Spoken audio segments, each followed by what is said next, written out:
Student report.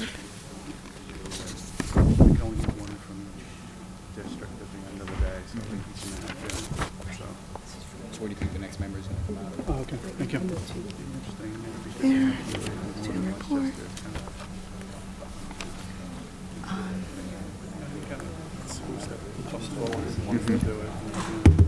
Definitely.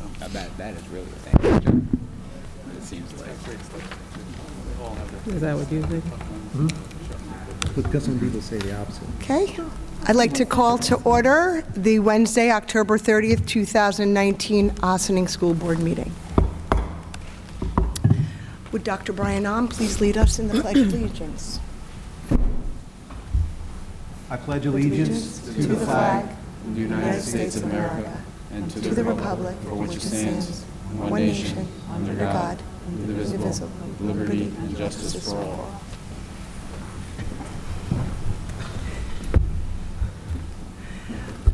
I want to just start off this meeting to bring up that we had the passing of our Honorable Board of Regent member Judith Johnson last Tuesday, October 22nd. She represented us on the Board of Regents that advises the State Education Department, and she represented Westchester, Dutchess, Orange County, and Putnam, and Rockland, of course, where she lived. And she was an amazing advocate for our community, for the state, and for the country. And she held many roles in the state, as a superintendent, as a teacher, as a guidance counselor, quite amazing. And she was an amazing advocate. She made me a better advocate, and she was a dear friend to many. And it was really amazing to hear many people speak about her at her services. And I want to just take a moment of silence to remember Regent Judith Johnson. Please join me.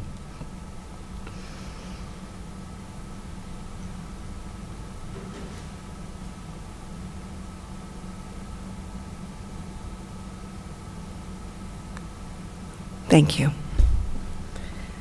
Okay, I'd like to call our student representative, Fanny. Come on up. Thank you for joining us. Okay, so starting off, Brookside had their Harvest Festival recently. Science research students competed at an international Korean science fair. Hamad Hassan won gold and Raymond Liu won silver. Today we had our OHS College Fair. Claremont recently had their Fire Safety Assembly. And then Ossining High School's Future Healthcare Leaders class visited the White Plains Hospital and were able to learn how to do sutures and were able to interact with a surgical robot. So Ossining High School's fall drama play titled She Kills Monsters will begin its production from November 7th to November 9th. So the Ossining girls varsity swimming team qualified for the New York State Championship at Ithaca. State qualifiers include Emily Rocco, Stella Mayhofer, Savannah McIntyre, and Sincerity Alexander. Nolan Lenigan was named the Con Edison Athlete of the Week. Varsity boys soccer currently ranked number 1 in their division and have just won their semifinals game today and are headed for the sectionals finals. And the varsity girls volleyball won their quarterfinals match and are also headed for the sectionals semifinals as well.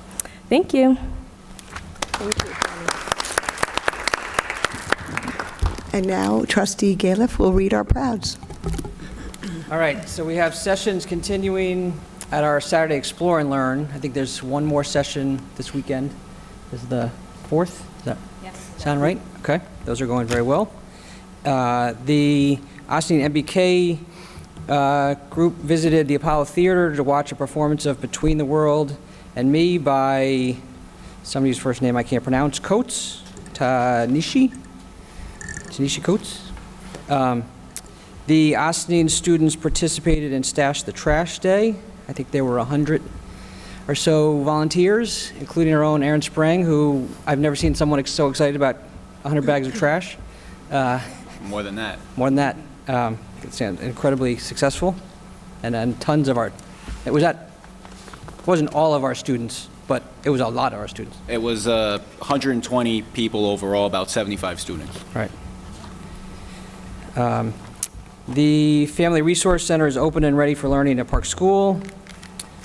We covered some of the sports, right? Volleyball and soccer are right in the middle of sectionals and doing great. A huge crowd today at the soccer game that I think went to the volleyball game right after the soccer game. The girls' tennis team were league champions. AMD held their Unity Day. OHS students Julia Iorio and Federico Grulon were recognized by the Westchester Board of Legislators earlier this week. There was a Regeneron bio bus that visited Roosevelt School, which I think included some Regeneron employees on the bus who came off and taught our kids some science, which is great. And then Brookside held its first family engagement night last week. Awesome. Thank you. Okay, now I'm going to turn it over to Dr. Sanchez. Okay. So we're always humbled by, just with Twitter, websites, social media, there's always great things happening across the district. And tonight we're pausing to recognize two of our students for their outstanding accomplishments. With us here this evening, we have Hamad and Raymond, who were just recently noted by Fanny that went to represent the United States in the Korean Science and Engineering Fair, and I would say Ossining and the United States. Ossining first, United States. In South Korea. Ahmad won the gold medal and Raymond won the silver for their research on cancer, and I want to just take a moment to, first of all, congratulate them and thank them for representing our country and Ossining at the competition. Let's give them a round of applause. And we just thought, this doesn't happen every day, right? And we need to pause when we have these unique experiences and unique opportunities that take place, and to recognize how proud we are of our students. And so we also felt we want to live a little bit of what you lived and hear a little bit of your story. So I want to take a moment to invite you guys up, and maybe you can tell a little bit about your experience. So come on up.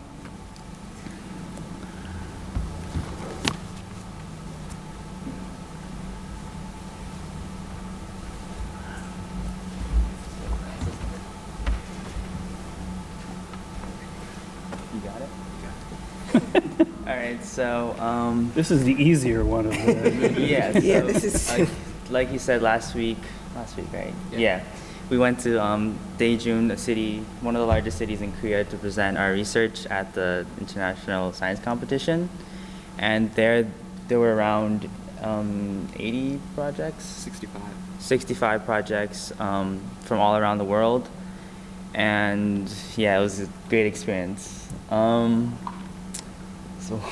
So the journey started out pretty good. Raymond actually got there a day before me, and I got there a day after Raymond. And the first day Raymond visited, he was actually able to go through a lot of the science festivals which they had planned out for us. It actually happened to be so ironic because on the same exact day, Daejeon as a city was having their own science fair, and our competition was just a little away from that. So we were able to go to that fair and visit that whole science festival.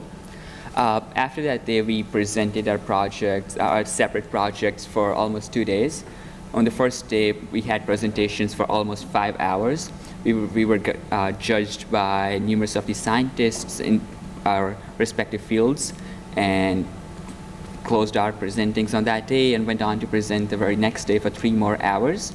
We had sort of break times in the beginning, and after that, there was a judging ceremony. And so since there were a lot of other people too, and here on the stage we were caught with a lot of friends from Iran, which I think was a really nice experience to have. I also like to add that as part of the science festival, like this kind of competition was a big part for us, but in the grand scheme of things, Daejeon as a city is kind of like the major science heavy area, and our competition was only one like event among a lot of other things. And so they had this whole opening ceremony that day that I was there, where they essentially kicked it off with, they had a lot of exhibitions that you could go to. It's kind of like a fair.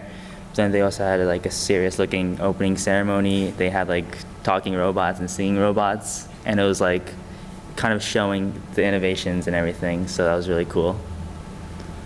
Yeah. Yeah, so after the award ceremony, we went on to actually, other than the gold and silver, we also won the other awards where me and Raymond have been selected to further go to present our research in Tunisia in March. There's a festival known as iFest. Not sure we will actually be going there. No, because it's crunch time. But yeah, so, and we were caught with stayed with a lot of other people. And the person who actually, and if I'm mistake, happens to be on the very far left, he's actually the president of the Korean Science Organization. So KSF as a fair is one of the only fairs with the Korean Science and Service Organization sponsors. There are many other things which they do throughout the year. For example, like in March, we participated in this one fair, WESF in Sleepy Hollow High School, and where some of the students actually get to go to ISEF, Korean Science and Service Festival. The Korean Science Service Institute as an institution also sponsors other domestic fairs from where students get to go to ISEF just like us, which happens to be in Pittsburgh this year, I think. Last year's was Pittsburgh.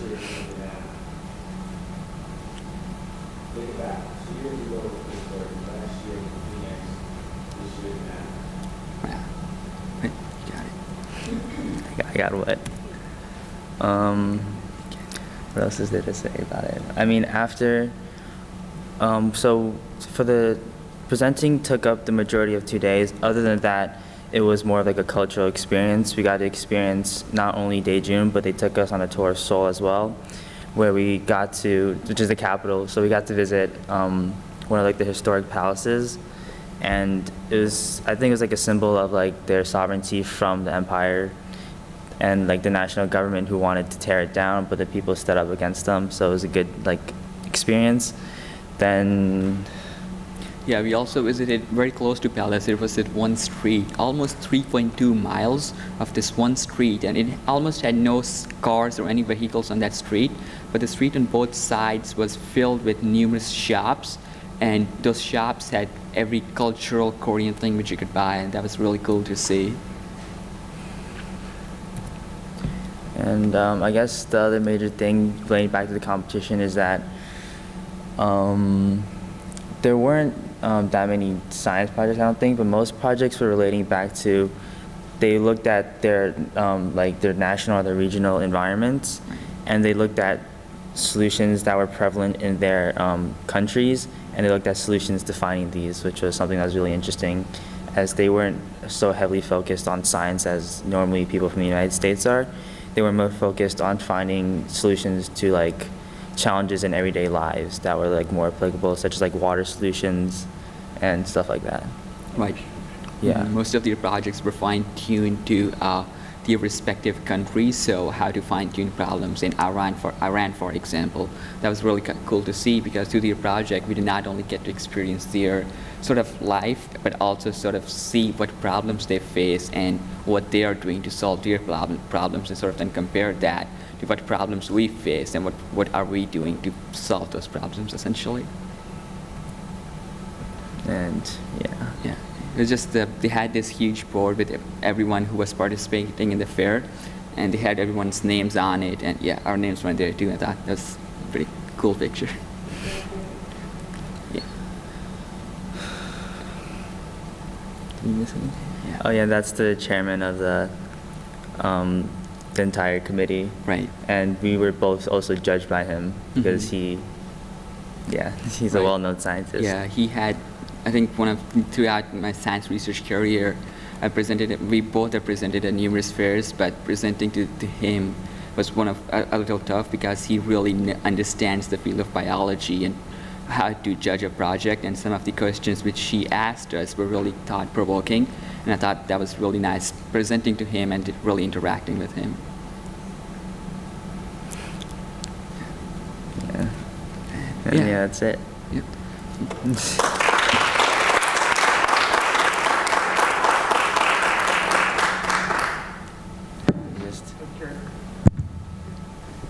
So out of curiosity, I just wondering if you could say the name of your project. Yeah, so my project is on targeted inhibition of MALT1 and MAPK signaling network suppresses B-cell lymphoma.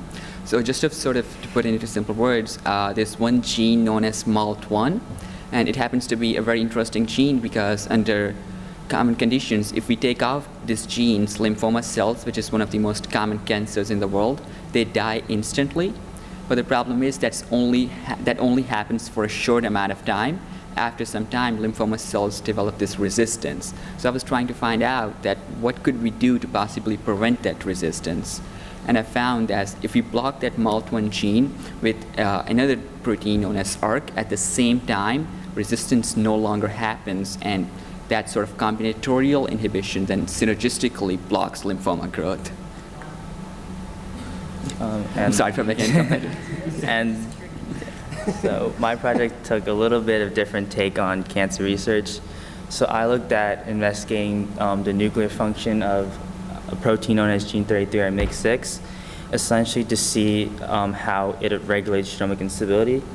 So essentially, we know that genetic mutations underlie most cancers, and now previous research has shown that gene 33 is actually able to regulate DNA damage and cell transformation. So if we could find out how gene 33 is actually able to do this, then we may have a better understanding of like how our bodies are actually able to protect us against cancer, and that could help in the development of new therapies in the future.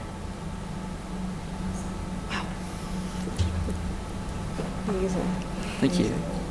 Just wanted to say congratulations. Thank you. I know how hard it is to complete the science research program as an alumni. You guys should be very proud of yourselves. Thank you to Mr. Pick for your continued hard work on this. You and Ms. Holmes continue to do great things, and every year raise the bar. And it's actually funny, the day you guys left, they had texted me to see if I had any extra flags to give you guys. Yeah. I see you guys found one, so Yeah. I appreciate you guys bringing it and representing both Ossining and the United States. Again, very proud of you guys, and keep up the great work. Thank you. Thank you so much.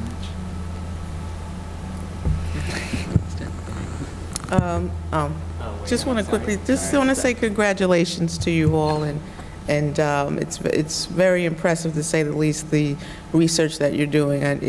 I hope that you're very proud of the work you're doing. It's one thing to win the award, but to see what the context of your research is, gene and cell studies. It's potentially life-changing for an entire generation of people. So keep up the good work. It's something to be very proud of. Thank you. Thank you.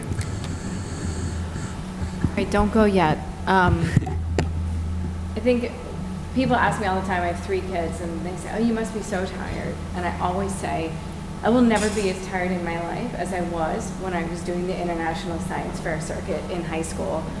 So I totally understand how exhausting all of this is for you, the competitions and the travel, and put the project aside and the research aside, which is a huge monumental lift. This is really hard work, and you are on when you're at these fairs, and you are talking and you are meeting so many people, and you're experiencing so much, and you two are working so hard, and you are to be commended for that. Once you get into science fair, you kind of never sort of get out. My dad's still a judge at the International Science Fair. So keep it up, stay involved in it, and just enjoy and soak up every second. It's just wonderful. You really should be proud of yourselves. What a huge, huge accomplishment. You've really made Ossining proud, and thank you very much for that. And thank you to your teachers and the mentors and everyone who's just really worked so hard on this program. This program is one of the reasons why my family chose to put down roots in Ossining, and it's because of students and administrators like you guys here that are, the word is out that Ossining is just such a special place, and it's because of this kind of stuff right here. So thank you very much. Thank you. So I just want to pause to give thanks to you for coming here to share our story. We've been watching you through photos and celebrating your accomplishments, but you taking the time to kind of walk us through is really very much appreciated. And I think overall you heard about the pride that everyone has, and I echo that as superintendent and very humbled by everything that you've accomplished. And I took like a balcony look at the audience while you were explaining your projects, and everyone's jaw was just down, saying, just looking with just awe, right? The knowledge and understanding you have of your content, but leading up to that involves a lot of hard work. And I often say that science research is, yes, it's about the science, but there's so much more to it. The public speaking, the experiences you have there, I hope you'll remember for all your life. It's a very, very unique experience that you have. And I also just want to, again, we talk about Ossining Pride, and this is one of those proud moments, and we want to thank you for representing us at the competition and everything that you do on a daily basis. We talk about future leaders, you're leaders now, and you need to know that, and we thank you for everything that you're doing, and congratulations. We have two, what I'll call Pride certificates, signed by myself and Ms. Rudley, just acknowledging and congratulating you both for everything that you accomplished. And before I give them to you, I also, in the audience and wearing his hat, he's always on. I just have to, Mr. Piccirillo is constantly there for our students. Ms. Holmes is constantly there for our students. I still remember having an opportunity to it was an evening event with Mr. Piccirillo, and he just paused and excused himself because he was contacted by one of our students, and he needed to get back to him. It had something to do with his or her mentor.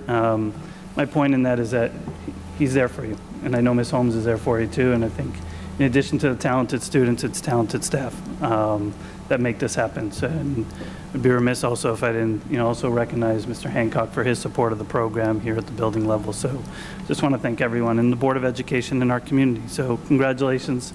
Let's give our students a round of applause.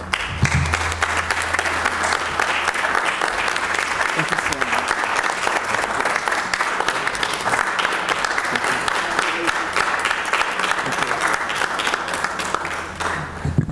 And good luck in STS. Okay. We're going to move into our work session. It's over to Alita. Alita? Okay. Okay. Alita. So it's my pleasure to present Mr.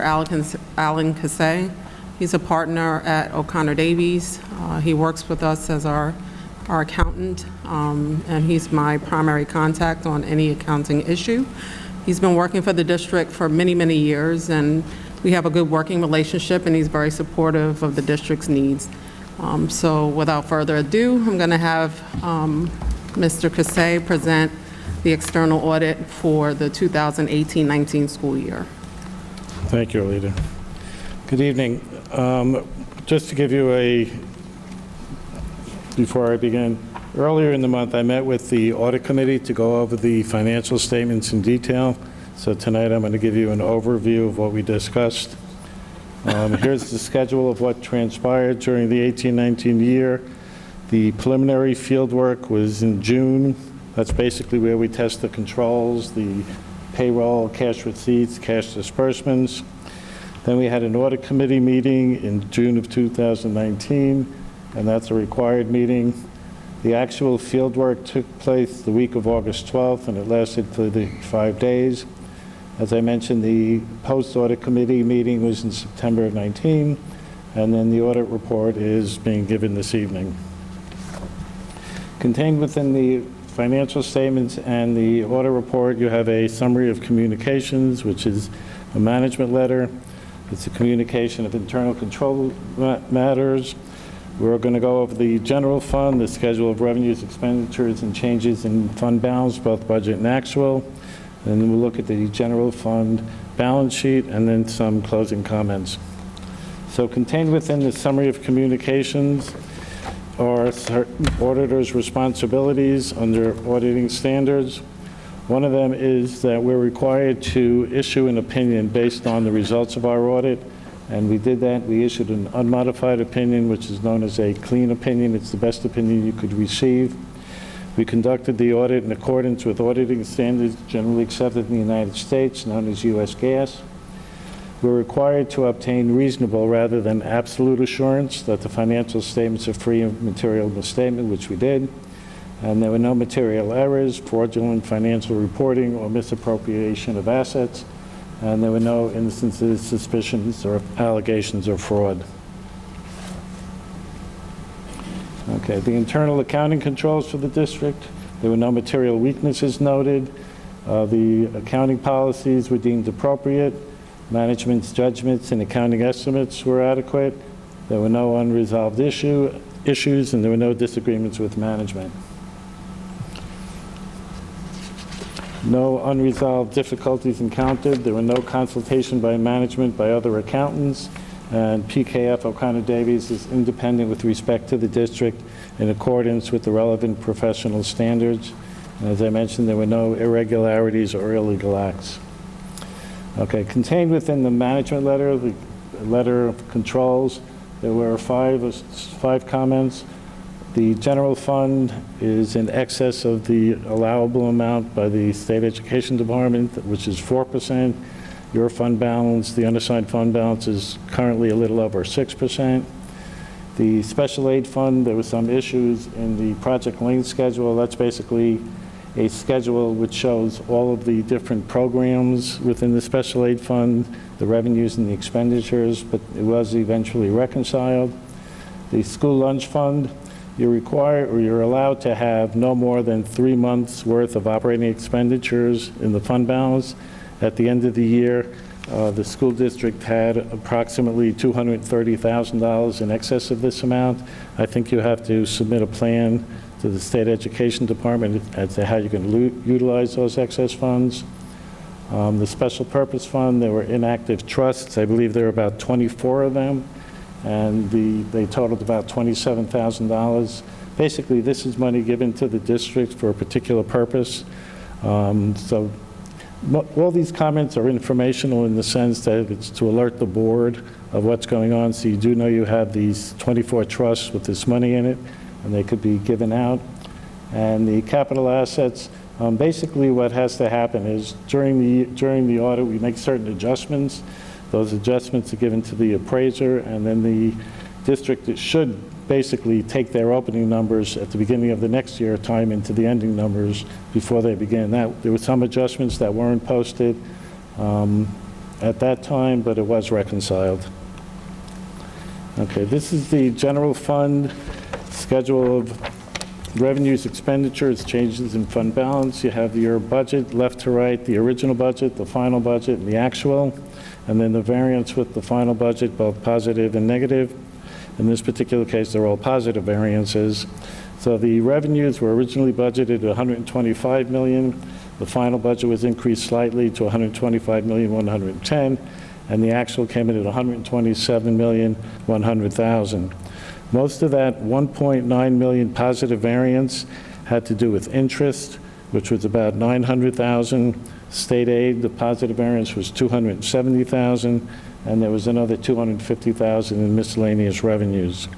On the expenditure side, the original budget was $119,000, again increased slightly to $119,412, and the actual came in at $113,348, generating a positive budgetary variance of almost $6.1 million. Included in the positive variance within the expenditures, the essential services had a positive variance of $500,000. Teaching regular school had a positive variance of $1.2 million. Programs for students with disabilities had a positive variance of $785,000. And the employee benefits had a positive variance of $1.2 million. And that was mostly from the retirement categories because the rates have gone down because the stock market has improved. Then you have your other financing sources or uses, and basically this is a transfer out. Then you have your net change in fund balance, and if you look at the bracketed $4,478,000, included in that number is about $2.5 million that was appropriated from the 2018 budget that used to balance the 19 budget. Okay, so basically what it means is that when you adopted the 2019 budget, you had anticipated utilizing $4.5 million of your fund balance, which was increased to $4.7 million, but the actual results came in at a positive surplus of $3.7 million. And if you take that surplus and add it to the fund balance at the beginning of the year, You ended the 45,777,000. You ended the year with a total fund balance of 49,510,000. Okay, this is the general fund balance sheet. On the top, you have your total assets of 56.9 million. Included in that 56.9 million, there's about $50 million between cash and investments. Your liabilities is 7.4 million, and included in that is 6 million of amounts due to the retirement system. That's basically only because of when their year ends and when the fiscal year ends. Their year ends in March, so you have 3 more months that you have to accrue for both systems, and that's about 6 million.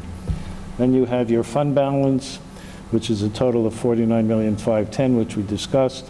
The non-spendable fund balance of 1,435,000 are expenditures that you paid at the end of 19 that are applicable to 1920. So that money is basically in fund balance, but it's not spendable. You have 36 million in your restricted fund balance. Your assigned fund balance, again, includes $2.5 million, which you're using to balance the 2019 and 1920 budget. And your unassigned fund balance of 8,284,000, as I said, it's about 6.18% of your 2019-20 appropriations. And if you look to the right, you'll see the components of the restricted fund balance. You have set aside almost 18 million for tax certiorari's. These are basically tax certs that have been filed. They haven't been adjudicated yet. So there is a potential liability for those, and you have the money reserved. The employee benefit accrued liability are the compensated absences that the employees accrue while they're working. You've established the employee retirement system and funded that to the tune of 5.3 million. This year, the teachers' retirement system is new. They passed legislation allowing the school district to finally establish a reserve for the teachers' retirement system. You funded that to the tune of $1,100,000.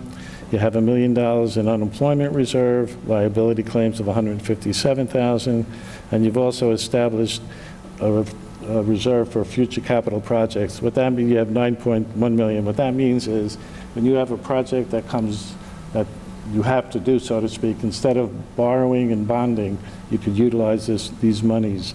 And what that'll do is save the district the issuance cost and the interest cost over the term of the project.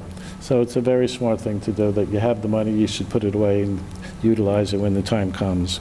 So overall, the district is a solid fund balance. The results for the year were very good, and you're in a very good position. Again, we issued an unmodified opinion. There were no material weaknesses. The general unassigned fund balance is 6.1%. You're appropriating $2.5 million, and your debt, anything less than 6% is generally considered good, so you're managing your debt very well. Your 2019-20 appropriation is about 3.4% of your budget. So anything under 6% is considered good. Are there any questions?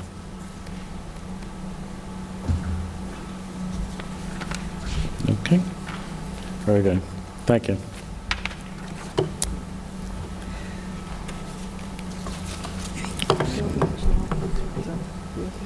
Anything from the audience? Or Yeah. Greg? Greg? A quick question, Mike, Lita. The school lunch, 234,000, that's something, are there ways to use that? I don't know if that's something we normally have had and with the plan you mentioned, or? So there's a list of ways in which we can use it that the child nutrition provides for.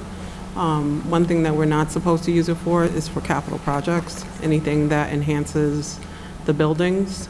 So what we normally, like Alan said, every year we have to give them a plan. So we usually tell them it's going to be for furniture, equipment, things like that. So the program is thriving, so we seem to always be in a position where we have excess fund balance. But what I told them is that we're going to use it for equipment. We still have some improvements we want to make to the high school cafeteria. So I'm just waiting for that information to determine how much that's going to cost. Does the board, go ahead. I had a question, just piggybacking on that. If we were able to do a capital project, for example, I know that Claremont's cafeteria is potentially on the list. if we are able to use some from the capital line to fund a renovation of the project and a capital expense, could we use money from this fund when we had to put the new equipment in based on a reconfigured space? Does that question make sense? Yes, you can use it for equipment for a new space. Yeah, I mean, We we've done actually that, did that like, always. we've done that in the kitchens where we've upgraded another middle school. We AMD. put in new ovens for the, there's a lot of stuff to serve. I mean, that $200,000 can go very quickly depending Right. on what you buy, right? Yeah, Roosevelt as well. And it's basically just a formality that you give the state your plan on how you're going to utilize that excess fund balance. Any more questions from the board? And open it up to the, I'd like to open it up if anybody from the audience has any questions on this part of the agenda. Okay. I'd like to thank you for your So thorough Alan, thank you very much analysis. for being here. Thank you very and walking us much. through that and all your work. And I also want to pause and recognize Alita Zuber for her hard work, along with the entire business office. Clearly, they do a really great job, so I want to thank them for their day-to-day efforts. Thank you, everybody. Thank you. Thank you, Alita.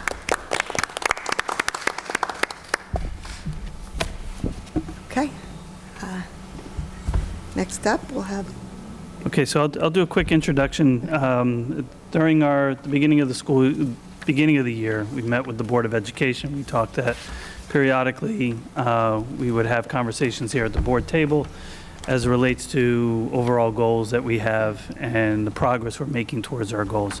So this is a pause. We've done some recent assessment of our students, and we've been tracking their achievement to this point. Certainly, there's a long year still left ahead of us, and there's plans that have been set forth. Actually, the last board meeting, the Board of Education heard from our building principals and the action plans that they set forth.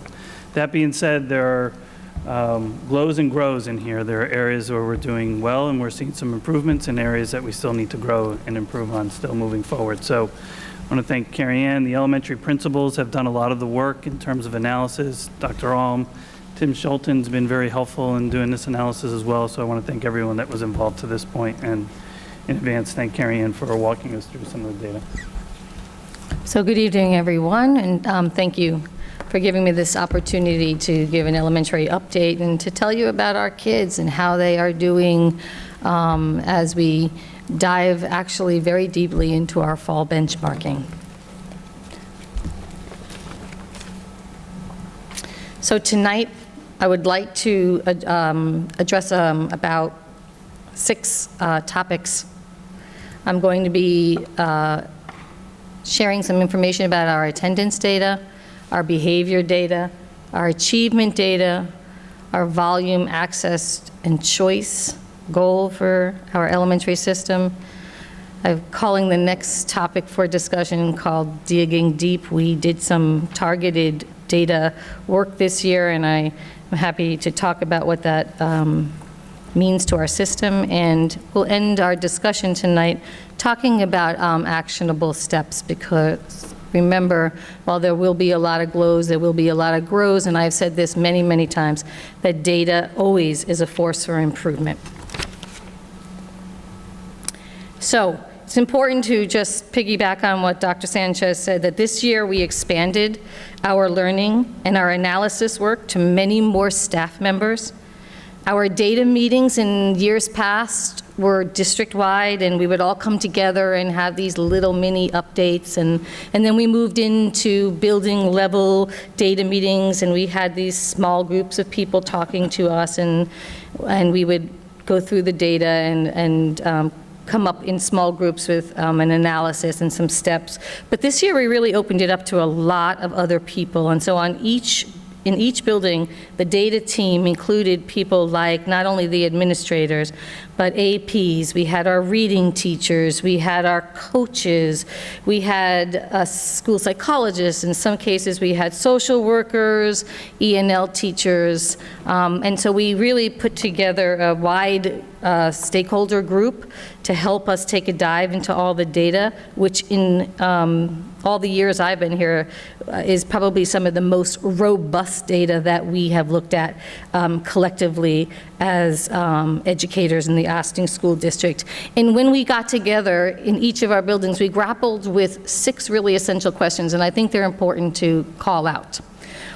Question number 1 was, how do our students perform compared to national norms? So we're going to look at the national norms, and I'll tell you, we're doing a pretty good job with national norms.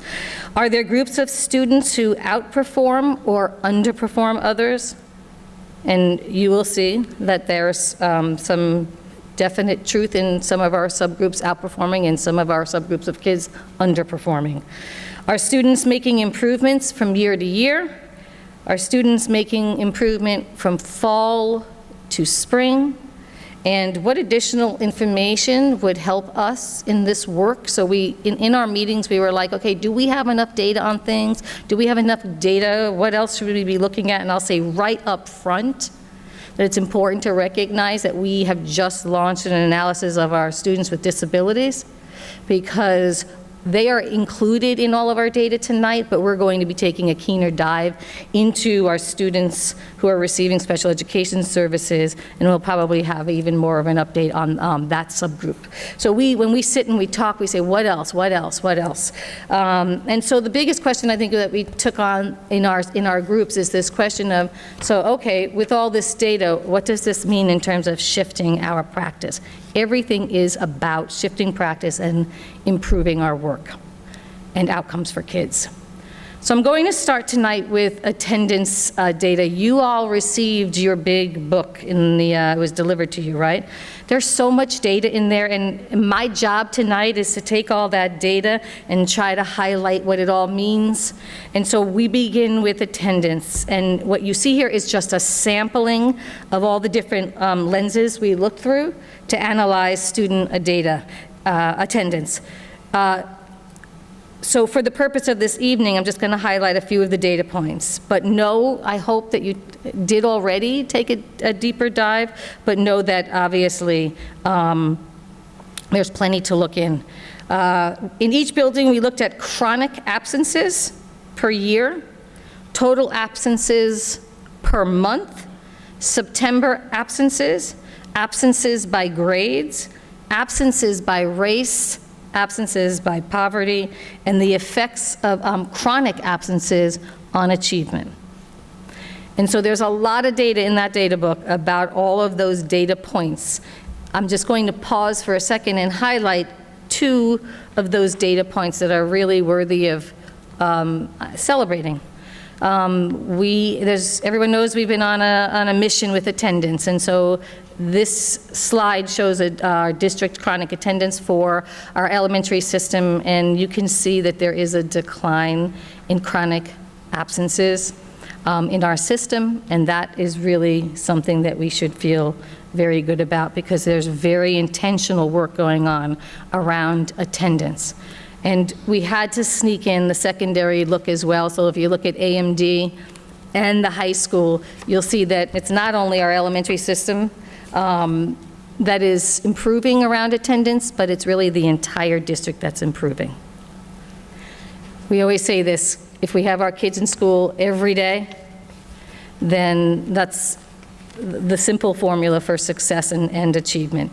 So with the patterns and the noticings of our attendance efforts this year, it's really important to recognize that September's data is much more promising than years before. We did see, and you'll see in the data book, there are some spikes. There's a spike, a data point which shows the months and how many kids are absent across the year. We definitely recognize that winter spikes. We have attendance spikes in the wintertime, and we know as a system that we need to think about our attendance efforts differently in the wintertime. I want to point out that our building, every single building in the district has an attendance team, and that attendance team is not only reacting to our students' absences, but being very proactive in sending out letters, sending out communication, being sure we saturate our community with the message that kids need to be in school. So one thing that we were noticing too about our September data is this, we had a lot of discussion about, are our kids taking longer summer vacations? And might that be some of the reason for some of the September absences? And we are going to actually look a little closer into that data to see if that is some of the reason for September data. The other thing that we did talk about is that sometimes our kids leave our district and they don't get taken out of our system in September, and that brings down, that brings up the attendance. So we're taking a look at why kids are not starting the school year with us, and like I said, we're not just being reactive to it, we're trying to be proactive. We did talk about starting our work for September next year around attendance in May, so that everyone knows, like, whatever you're doing for the summer, the first day of school matters. So we've got lots and lots of action steps around this, but these are just some highlights. So the next area that every team took a deep dive into is the behavior, student behavior. So again, what you'll see here are just some samples of the kind of data points we looked at. Some of the lenses included average referrals per month, referrals by types of problem behavior across multiple years, referrals by ethnicity, and referrals by location. So we keep track of where in our buildings we might be referring behavioral issues. And remember that this is just a sampling, more details in your data books. So I think this slide is very important to bring out and to be very transparent about. I have to highlight it. And this one is, the referral by ethnicity. And if you've had a chance to look at it, it's very hard to see, but it's really important to say out loud that we are referring our children of color too much. And it's important to highlight that our Latino population is being referred more than any of our subgroups in our district. So this is really essential information that we could have probably hypothesized and predicted, but it's when you put it down in a data point, as I said before, it just keeps pushing you to get better and better and better, and to be better for our children. But it is important to recognize. So our referrals, though, if you just in general look at all the data, it's really important to recognize this. Our referrals across our elementary system, they are down over the course of 3 years. So we are referring, this is the good news, less and less children. But our Black and Latino populations are referred disproportionately to others, and particularly our boys of color are referred more than others. But in general, our referrals are down. So I'm going to speak a little bit about the achievement data. There's lots of different lenses here, and this, again, just a sampling. But to name some of them, some of the ones that we looked at were median oral reading fluency by grade levels. I'm so sorry, excuse me. Across multiple years, oral reading fluency by risk levels, reading fluency by race over multiple years. But we not only looked at our students, this is really important, through the national norms, but we looked at our students through our internal norms. And this is very important for me to talk about. We took note of math automaticity, and we also look very carefully at our kids' independent reading level through the TC assessments that come with all of our programming from Teachers College. Lots of different samples were looked at. It's important to stop and pause at some that speak bigger stories for us and take notice of our reading fluency by ethnicity, and to look at some of what this speaks to us. You should know we have this for every single building, and the patterns vary in degree, but it is important to point out again, there is growth, there is such promise in our data this year. And we are building in strength, but we still see that our students lag. Our Latino children are not performing, as well as other subgroups, and our Black students are not performing, though they are making growth. So some things to really just put out there in terms of the patterns and the noticings of achievement. So again, I want to say that when you look at all the data points in that book, there's great promise. Our fall data is probably stronger than it's ever been, and that always makes us feel, very hopeful. But it's important to recognize that while we are actually exceeding national norms in many places, we do our own glance of our kids through that internal lens. We know that when our kids are in the 75th percentile, not the 50th percentile, our kids are really on a trajectory of success, not only in our school district, but in their life. So our internal lens that we really live by in terms of our practice put our kids at lower numbers, and so we're paying very close attention to that. By looking at their data more frequently, strategically monitoring them, keeping track of their growth along the way. But again, it's important to recognize that our data continues to show that our Black and Latino children are not performing as well as other children. Another very important piece of our story when it comes to studying our children and looking at data is our very important goal of volume, access, and choice. So it's important to recognize that we're sending this message out all over the community that when our kids read a lot, and when I say a lot, I mean books, numbers of books, and when they have access, books at their fingertips, and when we give them choice, we match books to who they are and who their interests, what they are interested in, then we lift stamina, we lift it all up, and when kids are reading more, achievement, it just equates to achievement. So this is just a chart that we share a lot with our families and our kids and just internally as educators. So our little people in Park School, they're reading those little books, 12 to 15 books a week. Our kids that are a little in upper grades, we want them to be reading, depending on where they are as readers, 4 to 6 books, 2 to 4, and when you get like it to Claremont and early part of AMD, we're asking kids to read 1 to 2 novels a week. This doesn't happen if our kids are reading a book in school and a different book at home. That's impossible. Parents always look at me like, Mrs. Sipos, for real? It happens when we partner our work from the school to the home. So if kids are reading lots of pages during the day and they go home and they read lots of pages, they're going to get through novels. And the truth of the matter is it's not about the minutes, it's about the number of books that equate to achievement. So we put a lot of effort into this, including working with our library media specialists.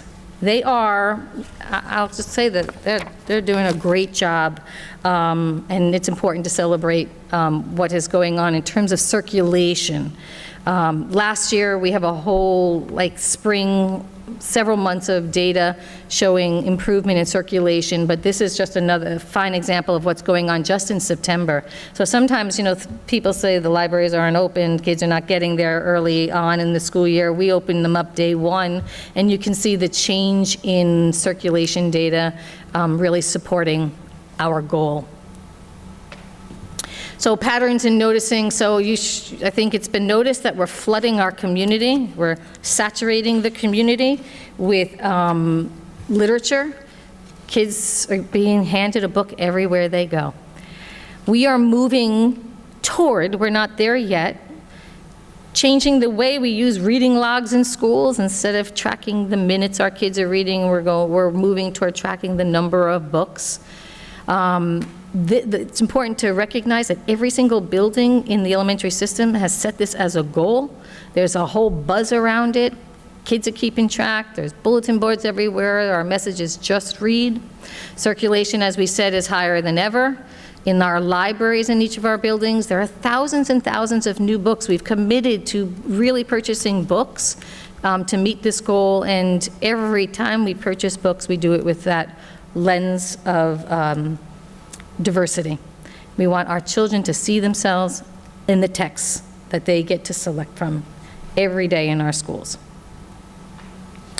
So I did share that one of the things I was going to talk to you about were some of the new data lenses that we took this year. And with the help of some of our principals, some of our future leaders in the district, our coaches who helped us gather some data, we took a more targeted look at some places. So you'll see a sampling here, again, just a sampling of the targeted lenses that we were looking in. So you'll see that we looked at the language stages of our E&L population. And in some places, we're looking at student voice. So in some places, we asked our kids, hey, how do you want to learn in this building? We're looking at our RTI efforts and holding on to who's there, who's new to it, who's exiting it. But again, this is a sample, including a real glance at our extended day programming. Who's signing up for them? Who are they? How many kids are doing it? Why are there some kids not joining? Why are there some subgroups that are joining more than others? And so we're looking at all this, a more targeted lens to help us tell our story better, and I think to help us really address some of the grows that you're already feeling in the data. So for example, you'll see here, this particular data point really we've spent days, if not weeks, talking about this one, which shows the language progressions of our E&L students. And this shows when they started in our system and how their stages have developed. And when we looked at this, we saw that a lot of our kids are sitting in this expanding stage of language growth. And so we just sat down, and we've been doing so much talking about this, and really I have to say, Dr. Sanchez is pushing everybody to say, what else, what else, what else? And that's what we're doing with all of our data.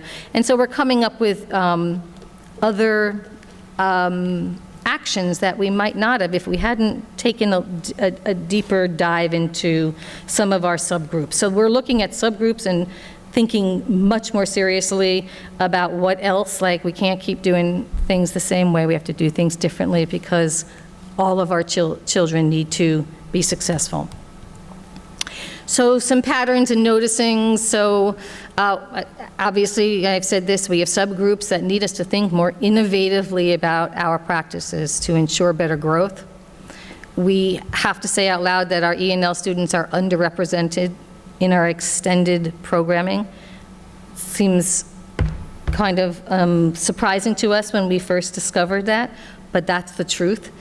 We have to say that some of the data that we collected about student voice, particularly in 5th grade, is really, we think, a strong culturally responsive practice that we think should be extended. And just in general, tracking our students in all of our extended programming gives us this opportunity to take different approaches, to keep things because their kids are really responding to them, and to say, nope, we have to do something very different to get more children involved. We're just trying to be much more intentional with our extended programming. And always our data tells us to keep that keen focus on diagnostic work. Keep that keen focus on small group work. Keep that keen focus on the kids that are receiving interventions. So, every single building has their own action steps based on the data that was discussed in each one of the buildings. But I went through all of those pages that you have and tried to highlight some of the ones I think were important to the whole system. So it's really important that we continue to take deep dives into the performance of our Ls. As I said, many are hanging out in these stages of language development for, sometimes we feel a little bit too long, and we're doing some deep thinking about why that's happening. We also talked very seriously about getting closer to our students, really looking at kids that are underperforming and developing these profiles for our kids, like who are they as learners, what are they doing really well, what are their barriers, and to really be very targeted and intentional about helping to shift support for kids. So we also are thinking seriously about building the capacity of our teachers to understand the learning progressions around E&L learners and how language works, so that that can become part of the profile and become part of the way we adjust our plans and teaching strategies for our kids. We are very seriously not identifying, we have already identified our children of promise, and those are our kids that we say, ooh, like, you know, just almost their kids, those kids that we know that need us to be very, very intentional. We're calling them our children of promise, and we're monitoring our small group. We're putting a very keen focus on small group instruction for them, and we are strategically monitoring them. And the coaches in this district, in the elementary system, are really working closely with teachers to work on small group, but also to hold on to the growth of these children and to help build their personal reading lives. We are seriously taking a deeper dive into our Black students to determine what else is impacting growth when language, for most of them, is not a barrier. And as I started today, you uncover, while you look at your kids and your students, and then you start to say, oh, we need to look at this group better. We need to look at this group better. And we definitely need to put a very keen focus and a deep dive on our students with disability and conduct a mini analysis so that we can service our children better and in more inclusive ways, and to build on all the learning that's taking place with the consultants that are in the district, G&R. And so this is a very big goal for us. We had a special education meeting today as leaders, and we have looked already started this work, looking carefully at our delivery maps that we talked about last year, and beginning the work of planning for next year already. And it's important to recognize that the changes in referrals, we think potentially, and we're hypothesizing because it's the start of a new year, are a result of our SEL efforts.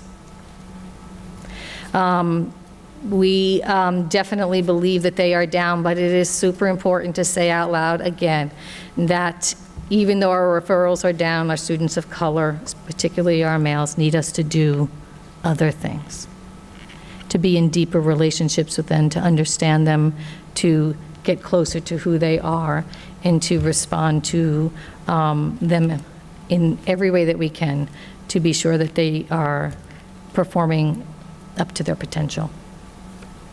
So I personally want to thank, that binder's big, right?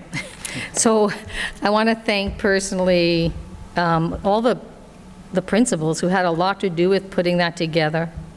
And Tim, as Ray said, was instrumental. I want to thank the teams, the data teams in every single building, Brian for partnering with the elementary. And I do also have to stop and say that we have some of the finest educators I personally think, in the world. The teachers are wrapping themselves around the data and working really as hard as they possibly can to continue to assess our kids and to shift their practices on behalf of our kids. And finally, for Ray for being just relentless about this important work of data-driven teaching and learning. And I thank you very much for your time. I'll take questions or reflections. Okay, Aaron? I want to start by saying thank you for putting this presentation together. It was a lot of data to go through, on my own, and I appreciate you taking your time to go through these points.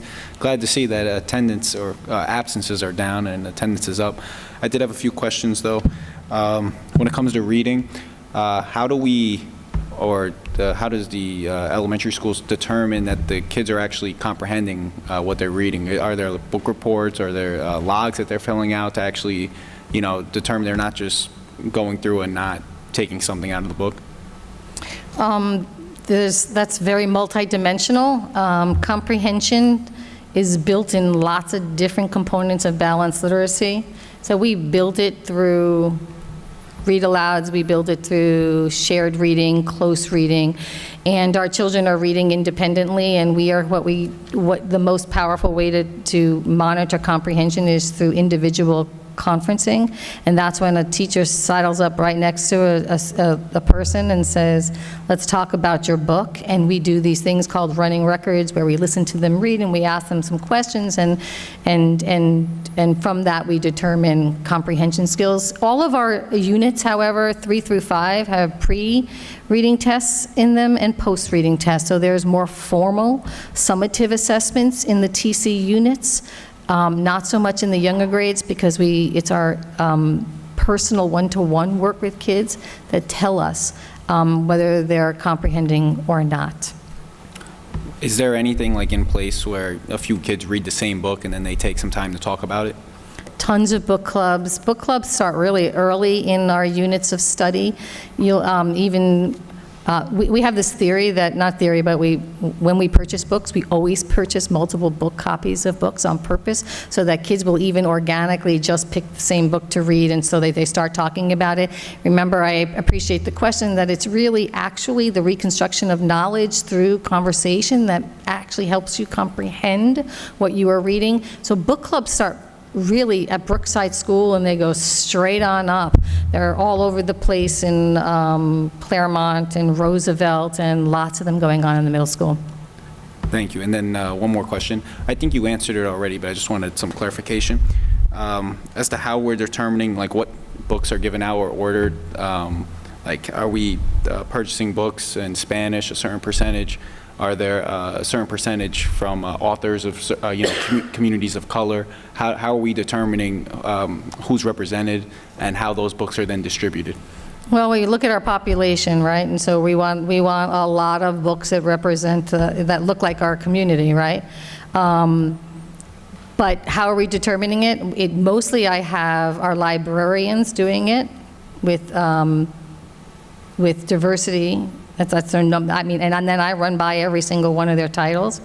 And my coaches are looking at books that match the units and that match our kids.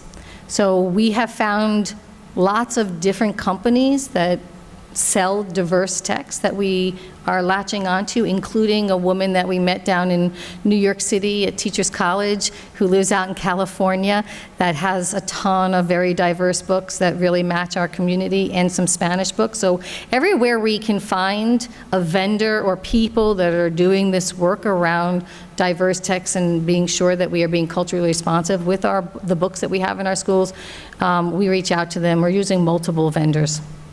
And how accessible is the library during the day? Like, when can kids go? It's open all the time in the elementaries. I mean, I would tell you that in 3rd, 4th, and I believe in 5th grade they're getting there, but the kids are checking out their own books. So like we're not trying to form, we're like, come in, pick a book. They're going they zap their own books, because we're really trying to make our libraries the hub, but also just give this autonomy to that journey of their own choice and time in our libraries. So I would say our libraries are super, super busy. Excellent. Thank you.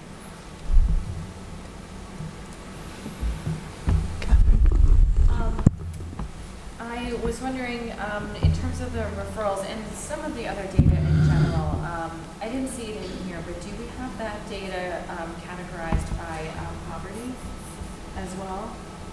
I believe, maybe not, yeah, maybe not the behavior. It's common for us to disaggregate that way, and with special ed and E&L, but this round it hasn't been done with that way. Okay. SES. I'd just be interested in seeing Yep. as a data point. And then Trustee Spring has brought this up a couple of times, and the answer to this question might be for another time, which is fine, but I know that he's mentioned a concern about dyslexia screening for students, and I don't think it's yet a state-mandated screening. Are you able to talk a little bit about what teachers are trained to look for in terms of dyslexia in students when they have a student who's maybe struggling in reading or writing? I'm not sure I can say that they've been trained to diagnose a child with dyslexia, but we do have a process where we study our children, and when teachers assess and monitor growth, if they begin to have concerns about a child, they bring them to a team of specialists in each of their buildings, and they talk with specialists who are range from school psychologists to the reading teachers to social workers, and we problem solve around kids and make some determinations about what is going on with growth, what are some of the barriers, and if we think the barriers are bigger than something we can't do right in our classrooms, then we will refer them to the Committee on Special Education, whereby a group of people will get together and run a lot of different educational tests to determine if children have learning disabilities. But our teachers, are they trained to say, oh, I think this child might have dyslexia? They are trained to monitor their kids very closely through conferring, through formative assessment, like I said, through some summative assessments with our pre-test and our post-test. We look at data with our teachers on a regular basis, so we have these kid talk meetings. And when we sit down and look at data with our teachers, we don't just line up one thing.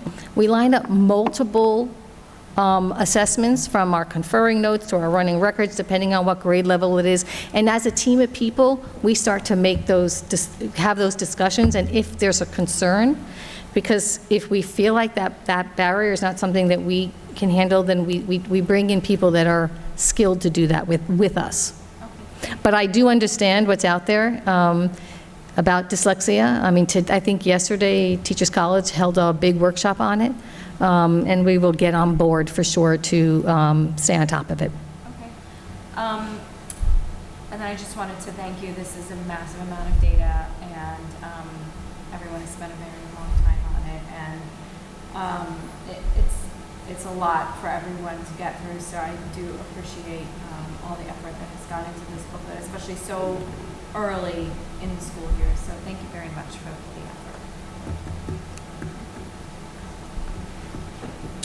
effort. So I have just a couple of things. I guess I'll start off where that conversation left off in terms of, I guess, the dyslexia concerns are growing. Is there any, like with the first steps in Ossining Basics and the home visits, is there any kind of, do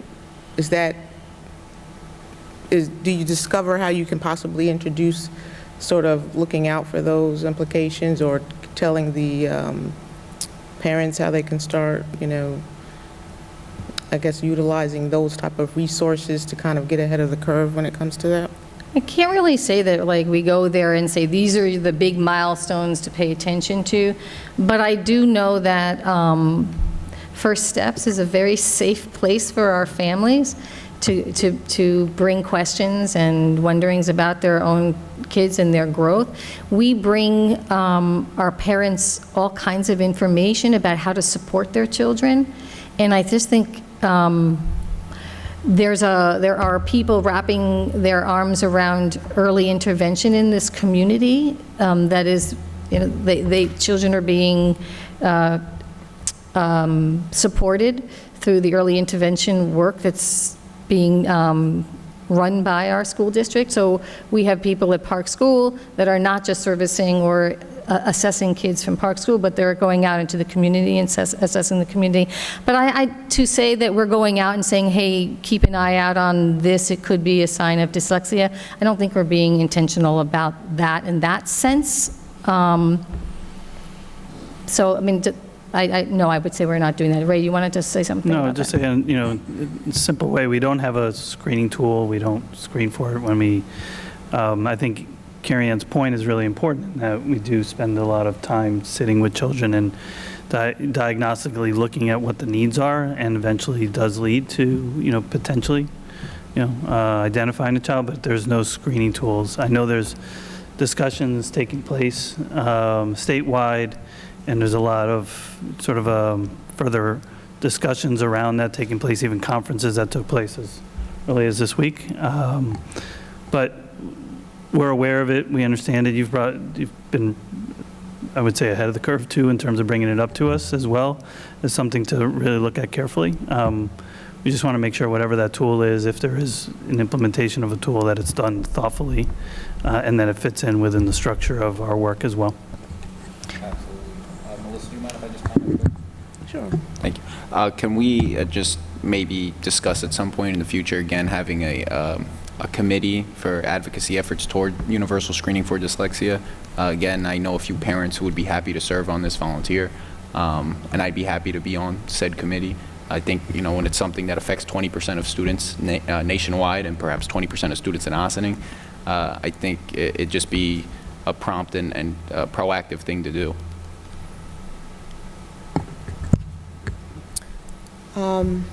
Just really quickly, when we looked at the slide for the district chronic attendance for the beginning of the year, 2018 versus 2019, on average it went down, but I noticed there was a spike in Claremont for this year. Was there like extenuating circumstances around that? So the Claremont spike, I think when we sat down with the team, there were a few kids that were moved out, but they stayed on our roster. Like, you can't close out, you can't take children off your roster until you receive information from the new school that they're attending. And when we sat down, I think that was the reason for the spike. Okay. Is that what you remember?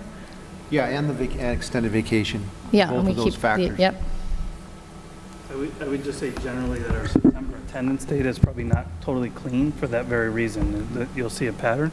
If anything, it would only get better, not worse, because, to that point, there are families that leave the district, don't notify us, they're still on our roster. There's this period of time before we can take them off, so the data that you see here still reflects students that potentially might not be attending our schools that are still, on the rosters at each of the schools, so that'll improve.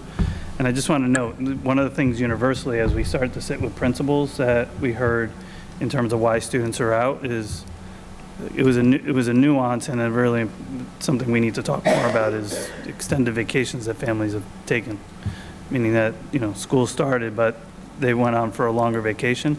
So why Carrie Ann brought up before that maybe we need to start talking in May as families start planning just the importance as school starts. We're here and we want your child here. More to talk about that, but it's important. Okay, and lastly, so we have the presentation and it's covering reading, attendance, and referrals. And so how would all of that correlate when we're looking at the chronic issue we have with the referrals with specifically our Black students who we know this has been an issue for a while? How are we digging a little, I guess, deeper into that, given the proportion of the percentage of their referral rates given the population percentage, and how are we trying to, I guess, approach that in a different way, given the, I guess, the chronic occurrence of that? Even though there are improvements, I think the disproportionality is still pretty glaring. I'm sorry, I didn't hear all of that, Melissa. If you could just repeat the key part of it. So basically, I'm asking what different ways, I guess, are we seeking to approach the disproportionalities that seem to be chronic in that area in terms of the percentage of referrals related to the I guess, the demographic percentage, the glaring, I guess. So I guess this year more than ever, I'll say the first thing that we're doing is we are actually identifying not only the group of kids, but we are writing down their names. And we have teams of people in our buildings, from leaders and psychologists, social workers, coaches, and everyone knowing who they are. Like really getting close to our kids, not just saying, oh, this is the group in your class, but knowing their names and being more intimate in relationships with them as learners and with their families.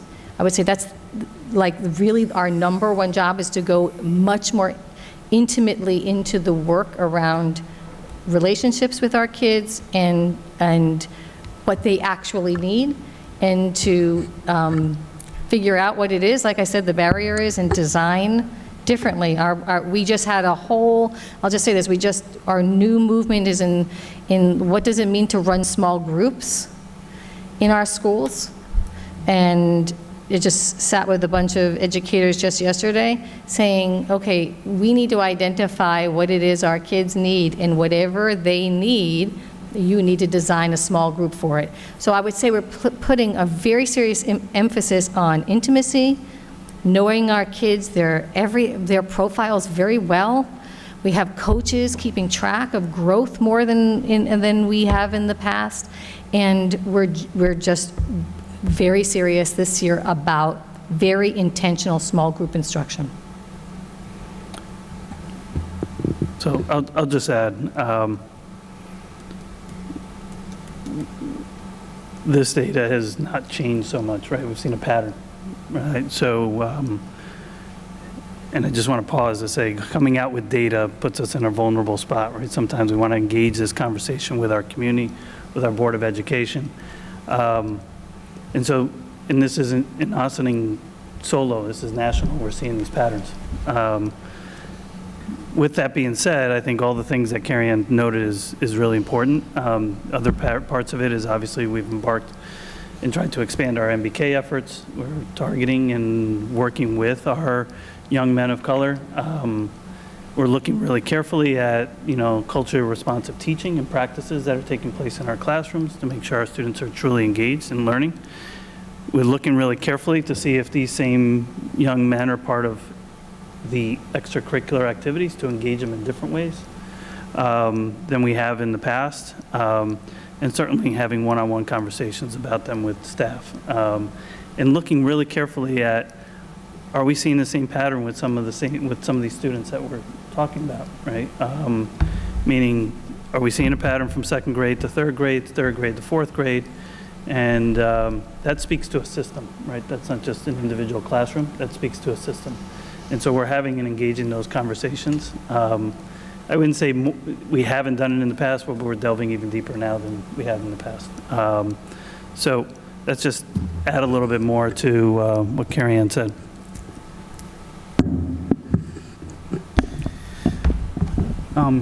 Not to repeat what anyone else has said, there's been a lot of great points made. I think there's two things that I think need to be very commended. I think the circulation in the library and the intentional efforts made this year to make sure, those numbers are staggering in their difference, and I think that's really important, getting books into our kids' hands.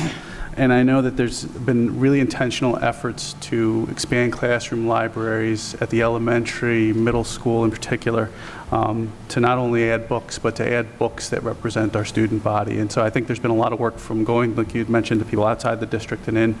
It's certainly tangible. I've seen it in my own kids in the books they've brought home. I think there's still work to do potentially at the high school. I think we've heard that too. So I think there's really, strong intentional efforts there, and certainly can feel the tangible progress in that front. And I think, as others have said, the challenge of referrals, I guess I would, as you're looking at this closer and getting more to it, I think I would encourage you to come back to the board with recommendations as we adjust over the course of a year.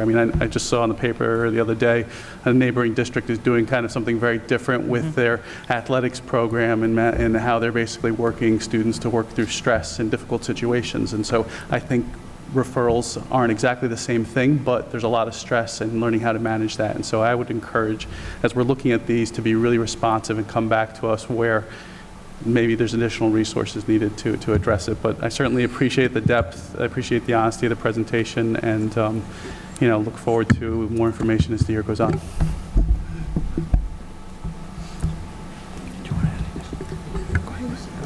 I just wanted to wrap up by saying thank you for the presentation, and yes, the data, in presenting the data, like you said, it does, there is a vulnerability in presenting that, but I appreciate you pointing out the efforts and the willingness to look a little deeper and figure out how we can, possibly remedy it, find a solution. Just in going through this data, I did notice in one of the graphs, I don't remember which grade it was, but there was like a huge number of referrals, and the vast majority were having to do with behavior on the bus. And I don't, it's probably hasn't been looked at, but I'm wondering if it's maybe possible at a later date to get whether or not there's any correlation between that and the length of the bus rides, and whether or not there's monitors on those bus I will tell you that principals are working that's some information we can get for you for sure. But we've already held bus driver breakfasts. We're inviting them to join us in on our PBIS work. And so we engage with them to help us. We do know that when our kids come off buses super happy and calm, not even so much calm, but just happy and joyful, that's a real prerequisite for a successful day. So I appreciate that.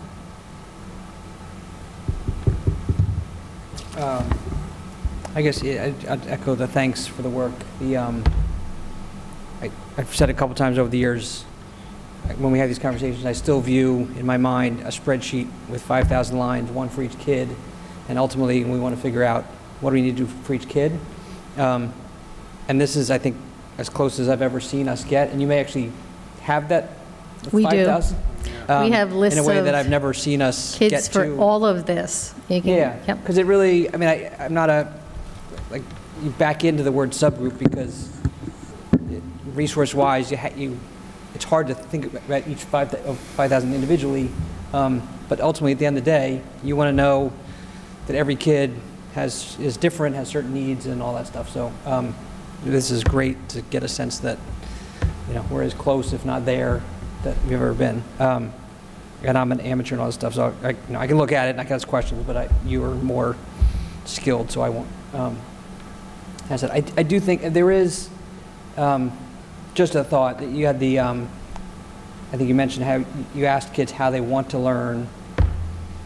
I know there are assessments out there that in theory over time could be a more scientific way of asking it, which is a great information. I don't know if there's a simple third grade version of what corporations do at a larger scale. Our Panorama tool actually goes down to third grade, and there's been some discussion about surveying our kids. So we do have a tool that's been in our circle of thinking and discussion.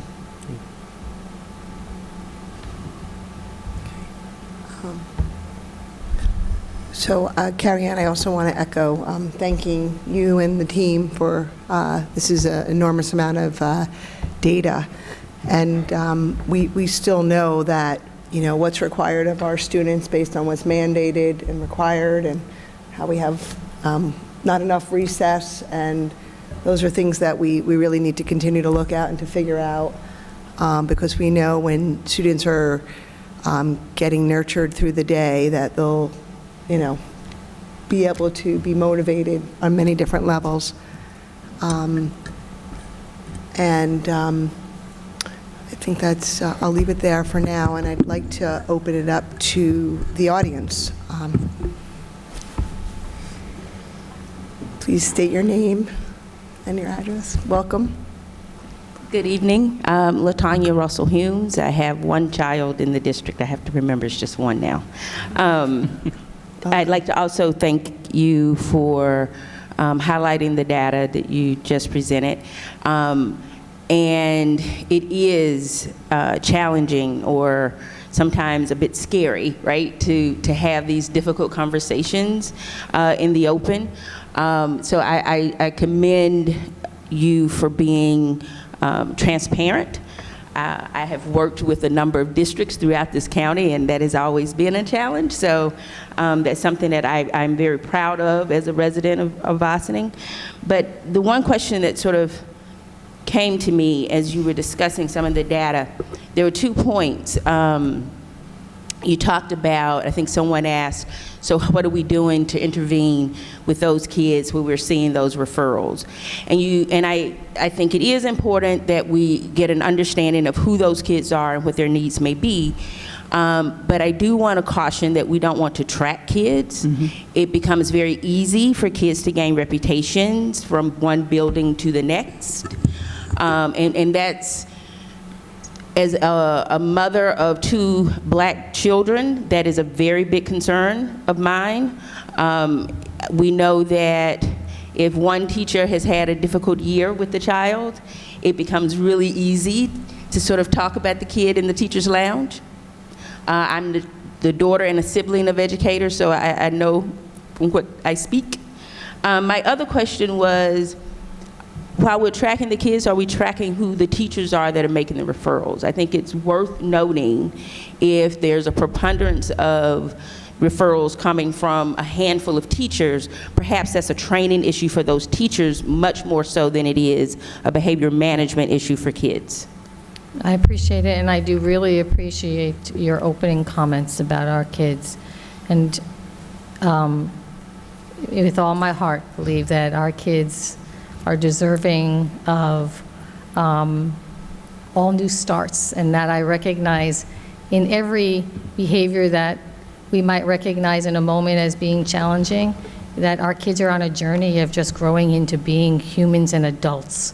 And it's our job to nurture them along the way. So I appreciate that we don't ever want to label our kids. And I have to say, we're very careful of that in the elementary system. We actually have, we fight even wanting to write anything down, particularly in our earlier grades, right? So I appreciate that and wanted to say that I absolutely share in that thinking and support that way of supporting our kids.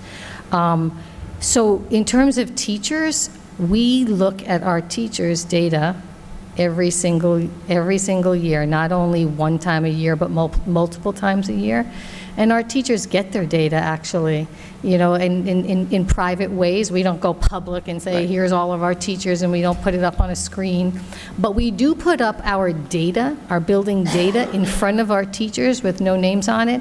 And then at some point, they do get some private data about how their class did fare the year before. And we enter conversations about that so that we can always start a year thinking about just what everybody, here's the thing about teaching and learning, everybody needs to take that stance of, I can get better, right? So do we look at teachers and do we speak to teachers? We definitely do look at teachers, and we do look at their data, and we do speak to them when we see patterns that need to be addressed. Mm-hmm. So could you be a bit more specific about what speak to means? Because speaking to and actually giving and providing and training with tools so that there's change in their behavior are actually two different things. So in terms of behavior, I would say, I would say that we support each other. So when kids are struggling with behavior. No, I mean the teachers. I'm not talking about the kids. Yeah, so okay. I'm thinking specifically, so for instance, yeah. When I have members of my staff that have difficulty and challenges with managing their groups of kids, yes, we have a conversation and we try to sort of get to what support does that staff need and ensure that they receive those supports so that they can, not only have they been made aware that that's a concern, but we've given them the tools, hopefully, not always, but hopefully that they're able to actually manage those behaviors differently. So I guess what I'll point out is that we've made a commitment to some behavioral specialists in the district. Okay. So that's really important to recognize. We've had behavioral specialists in the district, but we added another one this year. And that role is there to support teachers and to not go in and solve a problem, but rather work with teachers to build their capacity to work with our kids. So we've had behavioral specialists, but we added one this year as well. Okay. Sorry if I didn't quite get your question. Thank you, Latanya. Okay.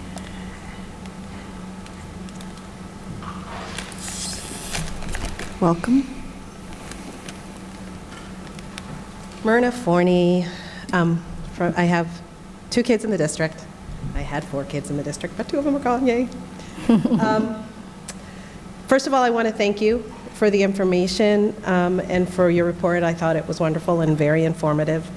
And I have come to speak to the board and to the administration. As I said, I would return.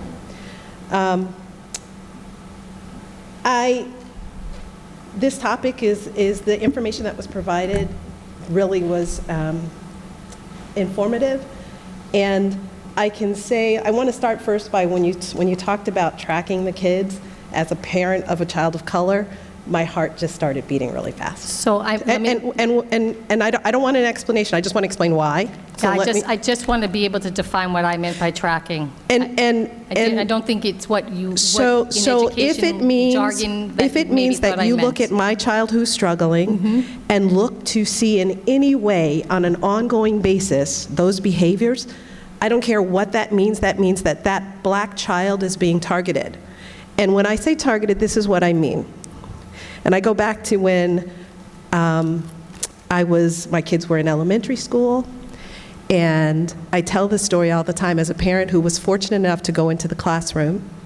There was a little black girl in the classroom who was extra energetic. I'm just going to put it that way. Every time something happened in the classroom, anywhere near her, whether it was her or not, they called her name. Every time, if it was the little boy, the little white boy, the little Latino, anybody else around her, her name was called. And that behavior became tracked for her as she grew. And so sometimes our tracking of behaviors, because we're trying to figure out what that child needs, sometimes it's the instructor who doesn't know how to interact with that child. I thought she was just an energetic little girl. But that behavior became a target for her. It put a target on her back. And as she grew, she got in more trouble.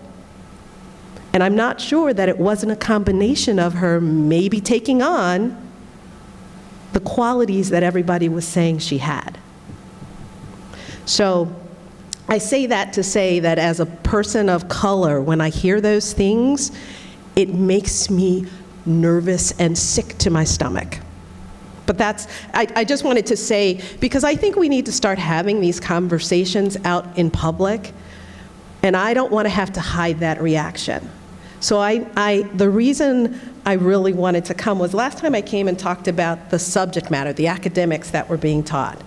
And today, one of the things that I wanted to talk about was who is doing the teaching. And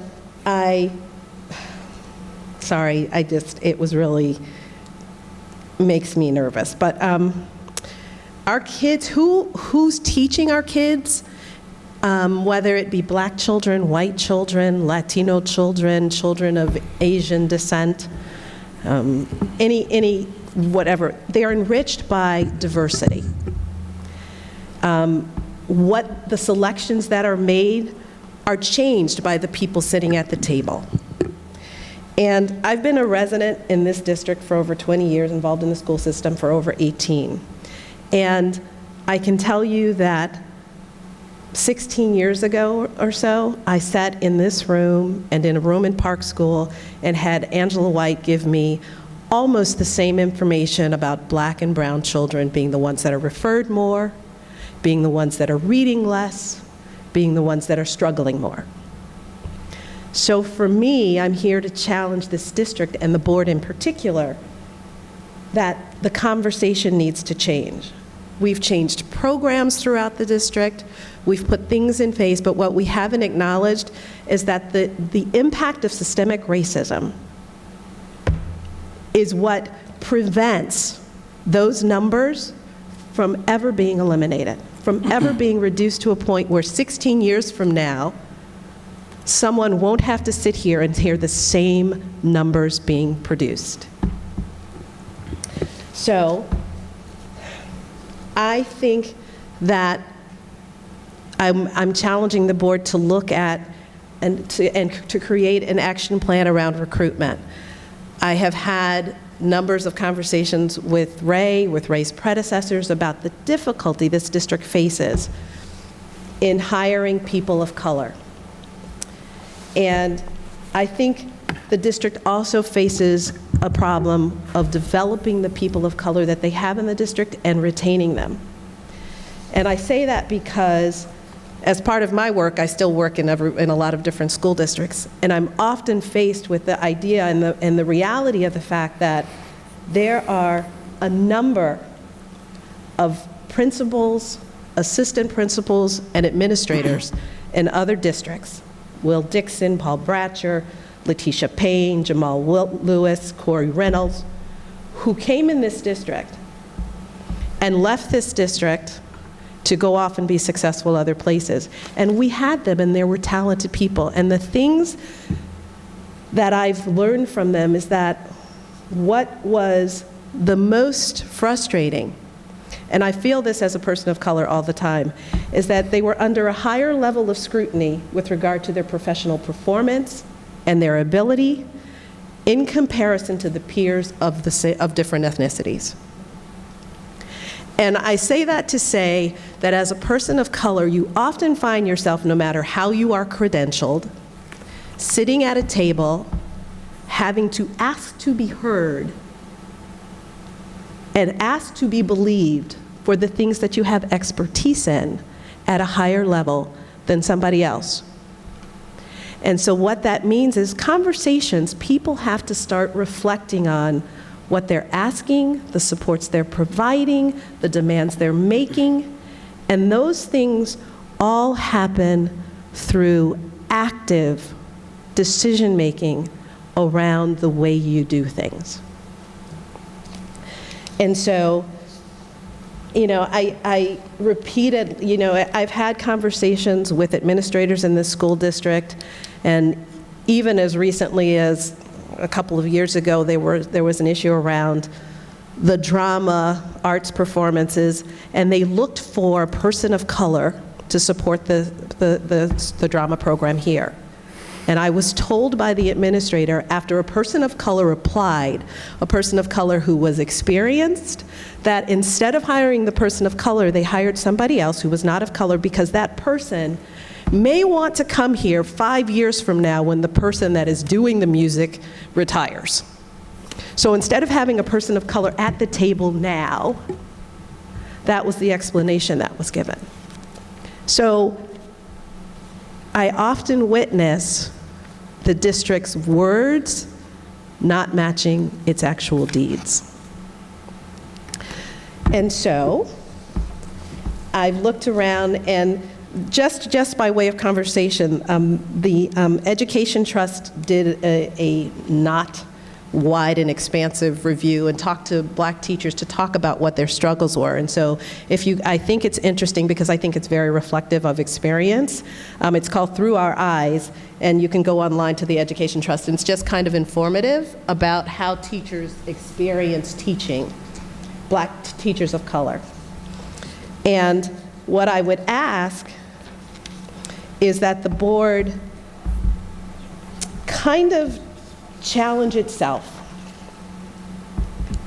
I am hoping that you guys will focus on developing a strategic plan around really impacting diversity and ridding our district of systemic racism.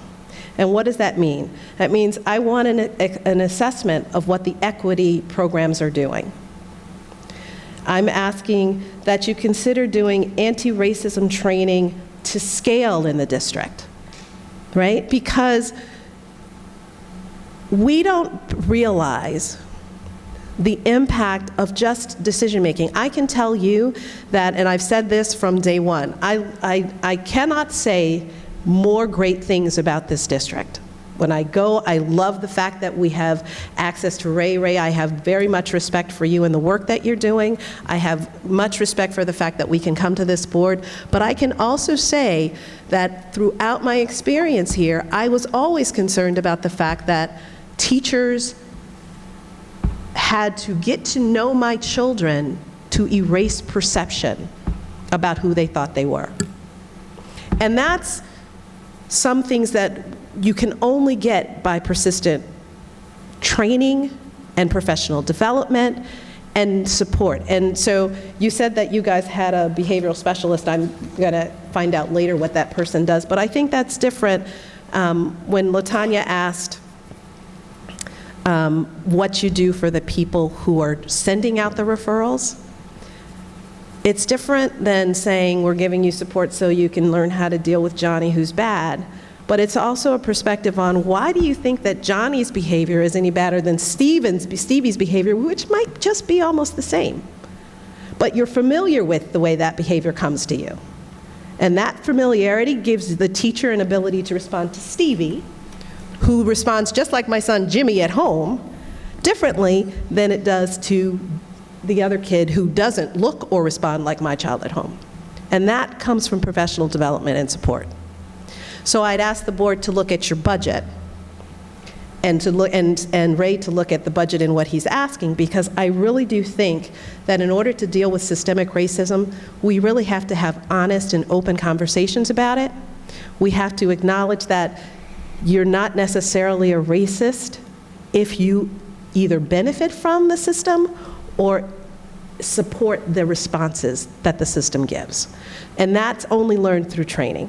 That's only learned through professional development. That's only learned through support, so that people don't have to feel guilty that they responded differently to Jimmy than they did to Stevie, because that's just what happens, what you know.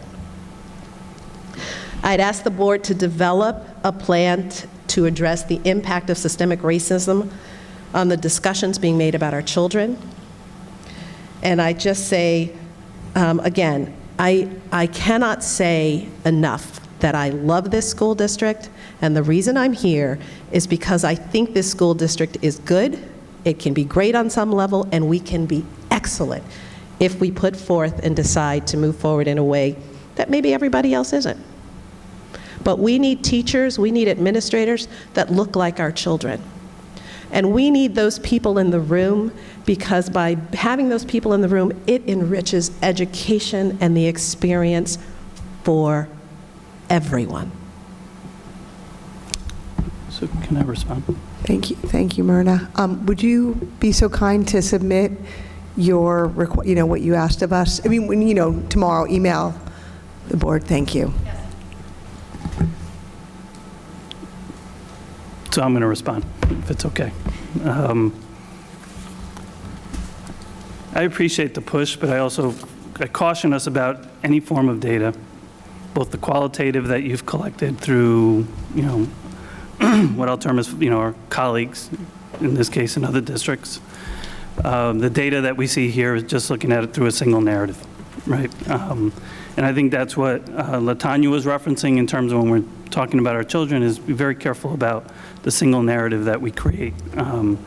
When I talk about 60% of our district being Latino, there's more to the story than 60% of Latino, right? Not every Latino is the same. I'm very different than others that you'll see. Point is that we have to get further, right? That being one. And maybe we need to be more transparent about the efforts we have made regarding hiring. I'll just give you a sense. We had 3 openings last year for administrative roles. 2 of them were hired, were Latino, or Latinx to be more appropriate, all right? And 1 was a black educator, homegrown. Prior to that, there was 2 openings that I recall, because I was just jotting notes. 1 was another Latinx educator, another black educator. So my point is that there aren't many administrators, and I myself left this district. A Latino male left this district because there wasn't an opening here. And I'm thankful because just earlier on we recognized Judith Johnson, who ended up serving as a mentor at that time and then thereafter. But I left this district because the opportunity wasn't here. Principals stay. And when I start looking at our data just collectively, many of our administrators do stay, right? And that's both a good and a bad problem because, I have a building principal at Claremont that's been here more than 20 years as an educator. I have a building principal at Claremont School that's been here more than 20 years. We have a principal at the middle school who's been here probably, I'll guess, about 15 years. My point is that there's a lot of longevity here that sometimes preclude us from making some changes, and I wouldn't change anything about who these individuals are and who's leading our buildings as well. Probably the only newest person in terms of building principal is Michelle Greer, who came to us from Bedford. But I would just want to go further into the discussion about what we've done as a district and what we're doing, because there are some, for lack of a word, you can see some real movement, I would hope. And I think the data really needs some sort of discussion like we're having right now. 60% of our district is Latino, right? And what I've been told, research and everything else, is that basically you want your staff to mirror your demographics. I would say where the work needs to be done is where we have our Latinx educators, right? That's where the work really needs to be done. It's a challenge for us even with our MBK movement, I'll just be very honest with you, in terms of really reaching our young men, our Latino men, right?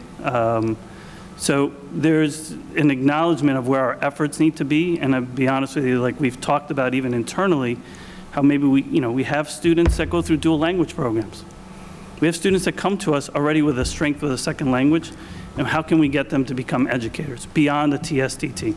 And maybe it's a homegrown model that we need to talk about, and Nancy Dela Cruz, our director for ENL, and I are trying to figure out maybe there's something that we can do internally because there's strength already. We know, we just started with 2 great students that have extreme talents that we got to show them the light that education is a great field. And for whatever reason, it's becoming beyond just the diversity that we're seeking, just finding great educators in general is becoming, the pool is shrinking, right? And that's what the research is out there. So we got to start thinking creatively and not necessarily let the world to figure it out. We got to figure it out here in Ossining so that we continue to have great teachers coming in and educators educating and diverse educators. And maybe we should have a presentation about the equity and the race conversations that we are having in the context, and not easy conversations. Just here at the high school, I want to say about less than a month ago, there was a teacher-led conversation around microaggressions. I would say confidently that not every district's engaging in those levels of conversation. And maybe it's not transparent, and maybe we need to. Maybe that's the communication that we need to kind of get out there a little bit further. And we've just been asked, just more recently, to see how we can extend our efforts, our equity committee work, to maybe village and town, and how we go out into our community and begin to do the education. And that was something that was decided upon by our equity committee, and still more to hash out about there, because there was an incident that occurred in our community that people are responding to, down by the waterfront, by the park, and they're asking how we can assist and work collectively, not just assist, but work as a collective district with the community and educating in this area. And I would say more than that, our students are leading the way. Our equity committee at our student level here at the high school started with 6 students. It's now at 20+ students.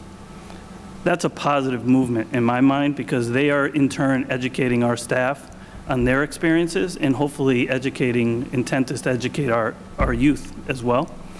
But that's a real movement that we've gone from 6. And I was told the other day by their students that it was like 25, and I wouldn't limit it there. I think there's probably more to come. And similarly at the middle school. And how do we expand? The discussion was how do we get them to go to the elementaries, engage in some discussions with some children. So just want to share, my statements are not in defense. We do need to have these courageous conversations, and I'm thankful that you're here to engage in the dialogue, but I want to make sure that the dialogue is a dialogue that, that we can share some of the efforts, hard efforts, sometimes with pushback. I'm not going to say it's always easy, but we realize what we need to do. I think it's becoming more ingrained in our district, as this is the culture of the work that we're going to be doing, and we're not letting go. This is 4 years of an equity committee. We've had reports in the past, and we're trying to build sustainable models moving forward in structures through student leaders, building leaders, and district committee leaders. And it's not perfect yet, but we'll get to perfection. And we want to reverse the trend of what we're seeing out there nationally. I had a moment when looking at our data over the weekend that was disheartening, right? I'll be very honest, in the same public conversation that we're having here, when I look at our Saturday work, we have close to 200 kids registered. There's only 4 ENL students registered. That's problematic for me as a superintendent to sit here. That means that there's something, either in our communication or others, that we have to work on. But I want to share with you, the board, and everyone else, is the level of dialogue that we have, the self-reflection we're having, that we can do better. And it's a conscious looking student by student to see what's going on. When you saw like these green and red charts, To Mr. Gale's point, that's a student row. That's a child over 6 years, and saying, is our system responding to these students in the way that we want it to respond? And are they getting the same level of experiences? Are they all in remedial classes, or are they getting enrichment experiences that we want all children to have? Ultimately, sometimes those are the triggers for kids, meaning like that just lights them up in ways that we've never seen them before. The arts, the athletics, and other programs of interest. We want to make sure they have access to it, and that if we're going to provide the opportunity that they're taking advantage of it. So, you sparked a good conversation, and I know you're always going to push in a constructive way, how we can improve the work. And please don't take my statements as a sort of a defense. It's really just to articulate and the passion that I think all of us have towards the work that we are doing. Carrie Ann's presentation was a collective effort. She was the spokesperson to it, but there's a lot of people that contributed to it, and we all own it. We all do. Even today, we had a conversation about our ENL learners. We concluded with our special education students, and we're going to continue going through until we get it. We want to make sure that our district continues to respond to the needs of our kids. And Mr. Schnecker made reference before is what do we need to look at in our budget? It's not too late. It's October. So part of looking at this data is saying, what do we need to do now to respond and maybe even try something, right? That may just, based on just gut instinct, it's going to potentially work on behalf of children. And that's really the conversation and why we're having this so early. I'd encourage you to come back because Dr. Alm will be standing looking at secondary. We haven't shown secondary because a lot of that will be based on, first quarter, who's failing, who's not, and data centered around their work. So anyway, and join us in the work is the other part of it. We need our community along with our school district. That's when it's really going to push. And I think that's an area that I think we can collectively agree that there's work to be done into.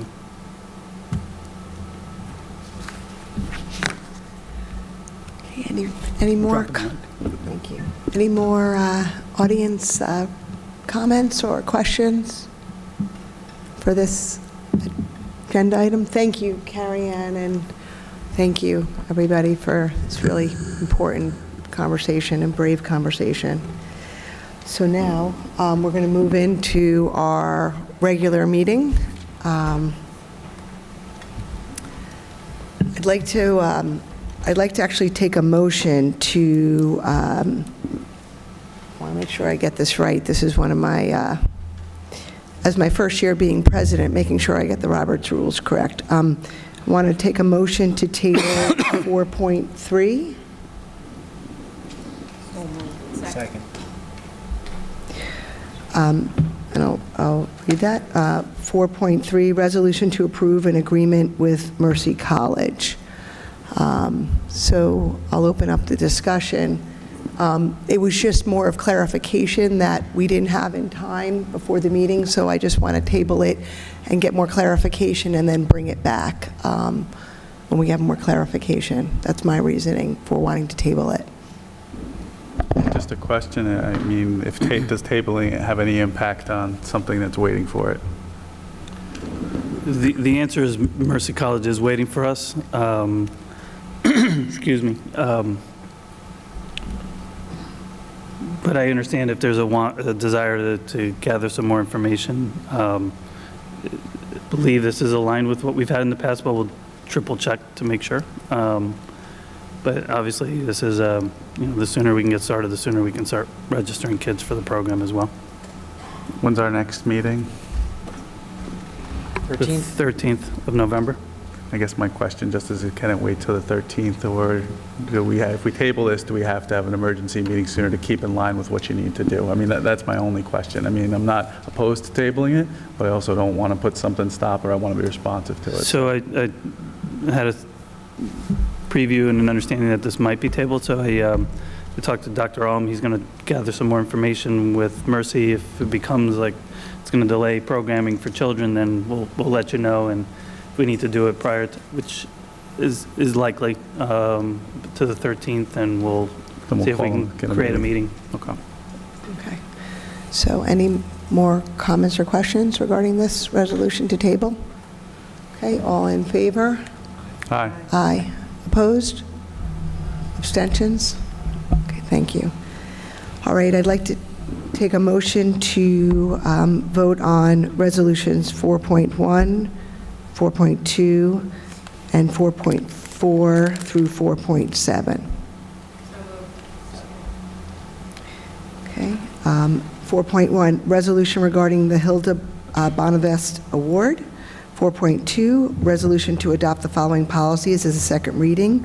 5605, voter registration for students, and 6240-R, investments regulation.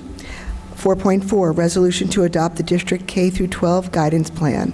4.5, resolution appointing additional consultants for the 2019-2020 school year. 4.6, resolution to approve the minutes of the special meeting of September 11th, 2019. And 4.7, resolution to approve the minutes of the regular meeting of September 25th, 2019. Any comments or questions, discussion? We just want to acknowledge in 4.1, acknowledge Mr. Keith Bradshaw for receiving this Distinguished Service Award. I believe that's 25 years of service in our school district. I wanted to point that out. That's what 4.1 is. Amazing. Congratulations. And I just want to thank Mr. Bradshaw for his many years of service here in the district, and wish him continued happiness in retirement. So if you're watching at home, congratulations. Any other discussions? Okay, all in favor? Aye. Opposed? Abstentions? Okay. I'd like to take a motion to vote on Resolution 5.1. So moved. Second. 5.1, resolution to accept recommended placements. Do I have any discussion? Okay. All in favor? Aye. Aye. Opposed? Abstentions? Okay. Moving into the regular meeting business office matters, I'd like to take a motion to vote on Resolution 6.1 through 6.9. So moved. Second. Resolution 6.1, resolution to approve treasurer's report for months of June through September 2019. 6.2, resolution to approve the budget and revenue reports for the months of June through September 2019. 6.3, resolution to approve the quarterly student fund treasurer's report, July through September 2019. Resolution 6.4, resolution to renew the agreement with the Ossining Children's Center. 6.5, resolution to accept the risk assessment for the 2018-19 fiscal year. 6.9, resolution to accept the intensive review of revenues and accounts receivable internal audit report. 6.7, resolution to accept the external audit report for 2019 through 2020. 6.8, resolution regarding the acceptance of a donation from the OSS Early Childhood PTA, Arts and Education. 6.9, resolution regarding interfund transfers. 6.7 should be resolution to accept the external audit report for 2018 through 2019. Yeah, it just was read differently than in print, which is, yeah. Okay. We'll modify that. Any discussion? Want to talk the donation? Thank you to the OSS Early Childhood PTA for your donation. Okay, any other discussions? Okay, all in favor? Aye. Aye. Opposed? Abstentions? Okay. We're moving into the regular meeting, personnel matters. I'd like to take a motion to vote on 7.1 through 7.8. 7.1, resolution regarding civil service staff resignations. 7.2, resolution regarding support staff resignations. 7.3, resolution regarding professional staff appointments. 7.4, resolution regarding bus attendant appointments. 7.5, resolution regarding professional staff appointments before and after school programs. 7.6, resolution regarding annual professional performance review accountability. 7.7, resolution regarding per diem substitute appointments. 7.8, resolution regarding approval of school volunteers. Any discussions? As always, I'd like to thank all of our volunteers for making it happen and always showing up. It makes the difference. Okay. Any other discussion? All in favor? Aye. Aye. Opposed? Abstentions? Okay. And our next portion is audience recognition. Anybody from the audience would like to? You can, yep, come on. Yep. Welcome. Good evening. My name is Mandana Rezania. It's the first time I'm here, and I'm a resident of Ossining for 13 years. I'm here. My daughter goes to Claremont. She's in 3rd grade. And I did my best to resolve this issue, and but my concerns were not responded effectively, and I'm here so you can hear me and see if something can be done. On back to school night on September 26th, I noticed a bad odor in the gym. The odor is from a floor varnish that was installed during the summer. The odor is a volatile organic compound. They are chemicals. You may have heard of it. They are gases. Material give off gases. And gasoline, anything, the byproduct of wood, coal, natural gases. Acetone, the nail polish remover. Benzene, which is in paint, glue, carpeting. We are surrounded with VOCs. These are chemicals that are harmful to breathe, and especially harmful to children whose brains are still developing. And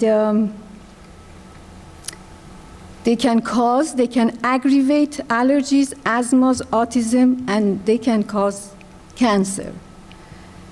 Long-term exposure can cause cancer.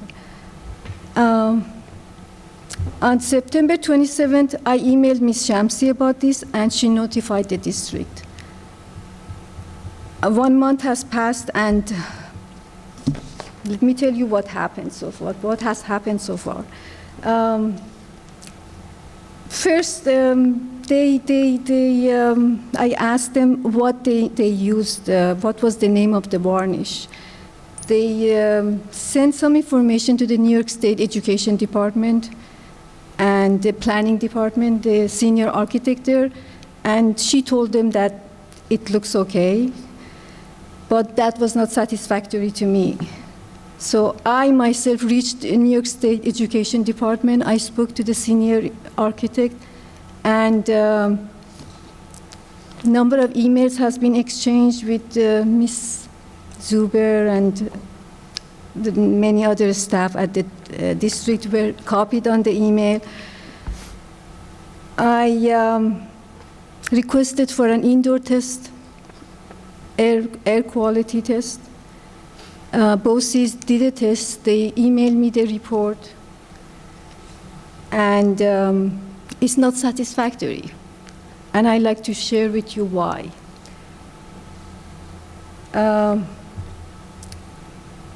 Upon arrival, there were no noticeable odors.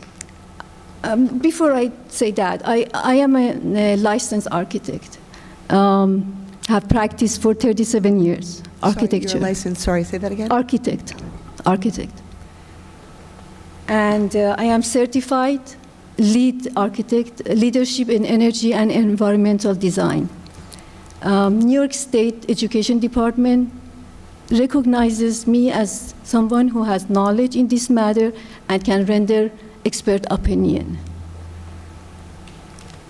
So now, going back to here. Upon arrival, there were no noticeable odors.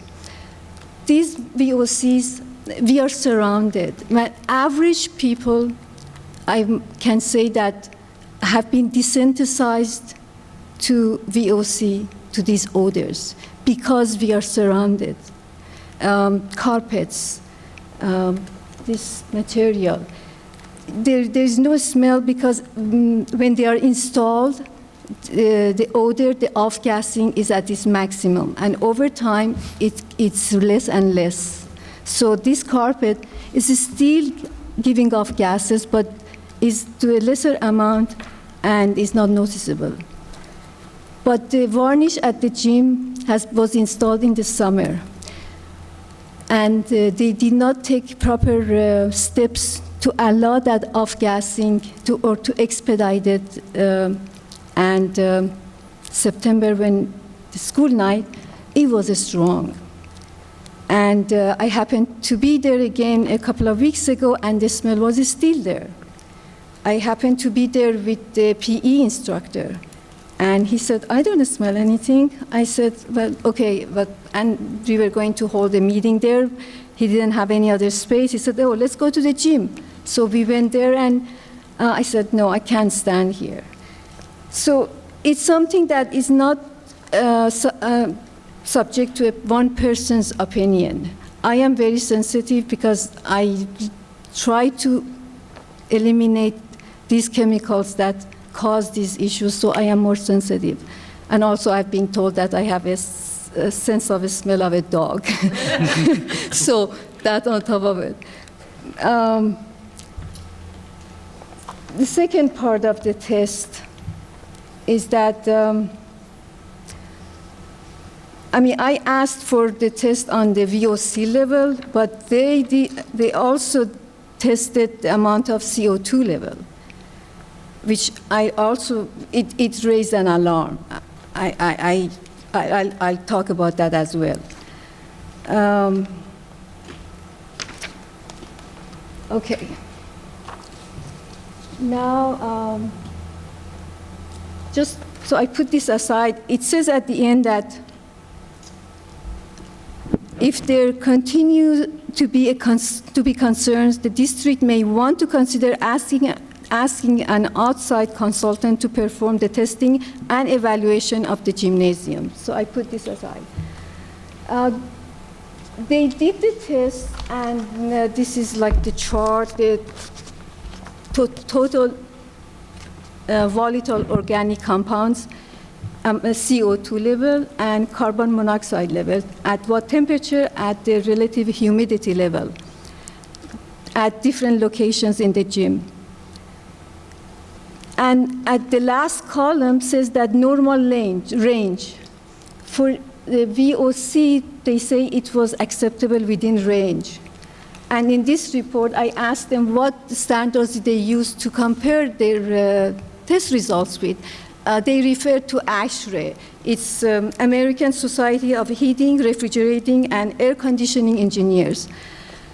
I went through this, and I couldn't find a category. Actually, there is a category, tables that total VOC, and this is what it says.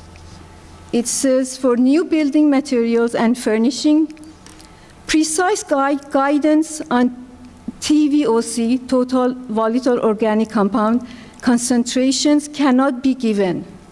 There is also a large, big paragraph here. There is insufficient evidence that TVOC measurements can be used to predict health or comfort effects.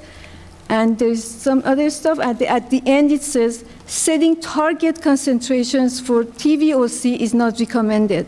Setting target concentrations for a specific VOC of concern is preferred. Well, this is total. There are many types of organic compounds that give off harmful gases. And there is a list of that. And I mean, these are all chemical names. I mean, you know this. You know, you read. It's hard even to pronounce them. All chlorobenzene, chloroform, butane, benzene. I mean, the list goes on. So here, and they say it's within the range. This doesn't support this. And as for the CO2 level, it's not even here. I couldn't correlate their findings with this document. The levels range from 830 to 870 ppm particles per million, and their acceptable range is 350 to 1,000. So 870, very close to 1,000, the high range. We are talking about reading, about children read more books. How could a child be breathing CO2? I mean, this is high. That means close to the high range. How could this child be able to perform, to learn, when there is not enough oxygen level in that gymnasium? That child from the gym goes back to the classroom and tries to learn, right? So CO2 is a concern here. Do you mind if just Yes. I interject for a second? Yes, Because sure. I understand the concerns that you're bringing to the board and our attention. Yes. And we're happy to review some of the materials that you provided. Yes. But I want to be on record, number one, that the safety and security of our children and staff, along with our community, is number one priority, right? And upon you presenting the concerns, we've taken every potential action, and maybe there's some other things we need to do to clarify. And happy to sit with you personally to discuss this, and certainly report back to the board in terms of where our discussion is. But we looked at this really carefully. We had, when you brought it, even though we don't think there's an issue at the time, we still wanted to triple check, because if there's anything that's in the wrong, we want to make sure that it's right, and stand behind that. That's when we reached out to BOCES, which you made reference to, and you have Yes, a but- third party look at it and run not just come in and not trying to say this jokingly, not to just do a smell test, but really run tests. They did run yeah, it, they but did, I'm saying and- that the results are not supported. So if I could, I'm offering my time along with, I can bring others to the table and we can sit down. I think at this point we need experts here. I'm not asking the board to take my word. Yep. I'm asking that at least as a professional who is practicing architect, who is certified in this area, to take this to the next level and hire consultants who are specialized in this field, because many architects are not, we have more, there are offices, engineering offices, and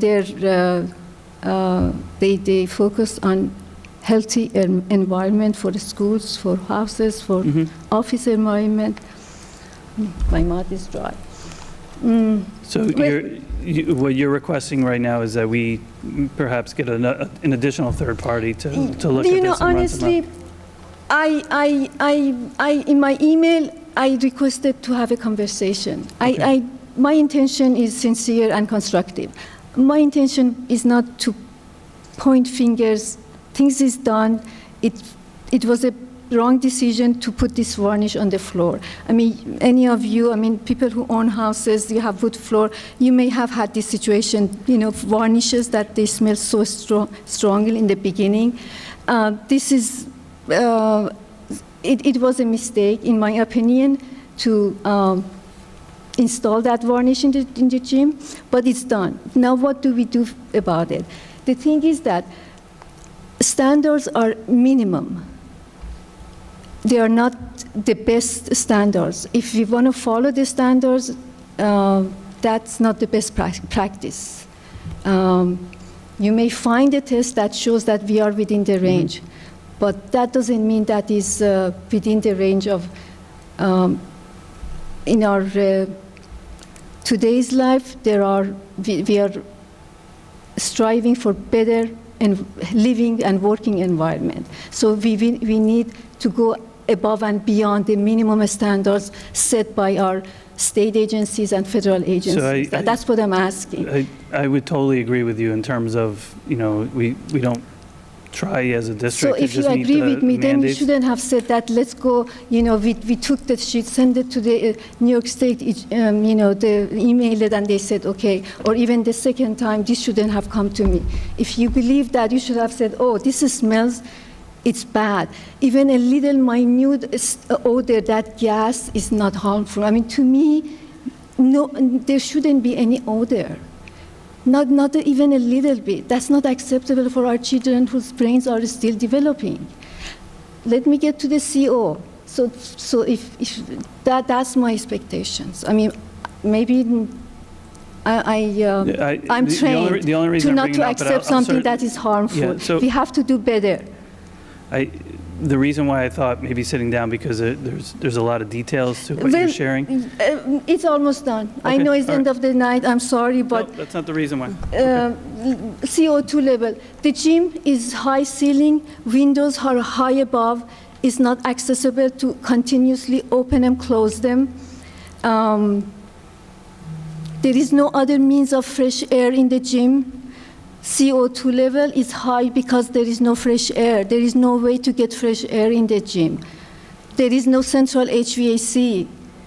How do we fix this? Okay, this is an issue. It's really, this CO2 level is as bad as VOC level. Winter time, even if the windows, they probably may close them. I mean, I didn't see ladders that, you want to close and open the windows, you need to have a large ladder accessible. I didn't see that ladder in the gym. It's done with the pole. Yeah, There's with a the pole that pole. unlatches it, yeah. But it's high above. Its circulation happens up there. It doesn't happen down there, more than 20 feet. As for CO2, okay, I'll make suggestions as a professional. You can, up to hire consultants and see what they suggest. Wood floor. They don't install wood floor in the gyms anymore. There are better material, for gym. So that it's, do we want to keep it? Off-gassing is continuing, is not going away, and I don't think we should live with that. I think we have to fix it. We have to remove the source of the off-gassing.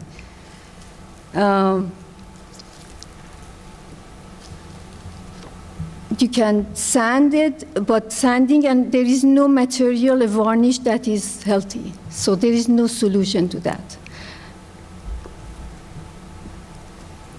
Sand it, leave it bare, that's not acceptable, removing it. There are many products, good products in the market that they can be installed. I think we really need to look at that option.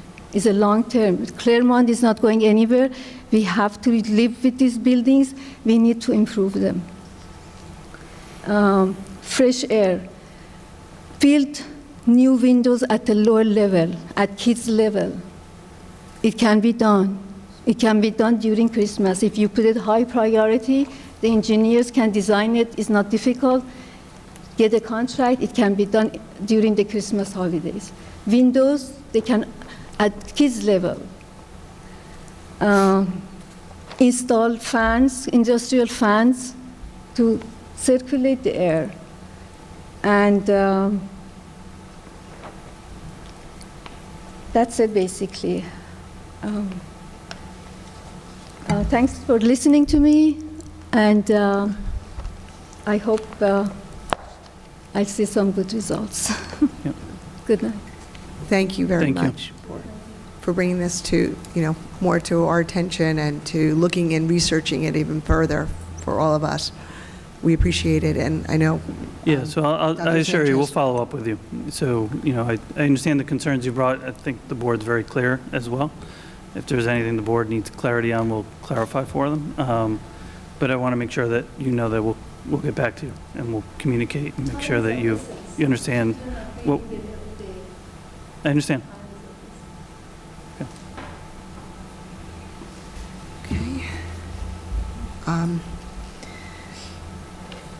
Anybody else?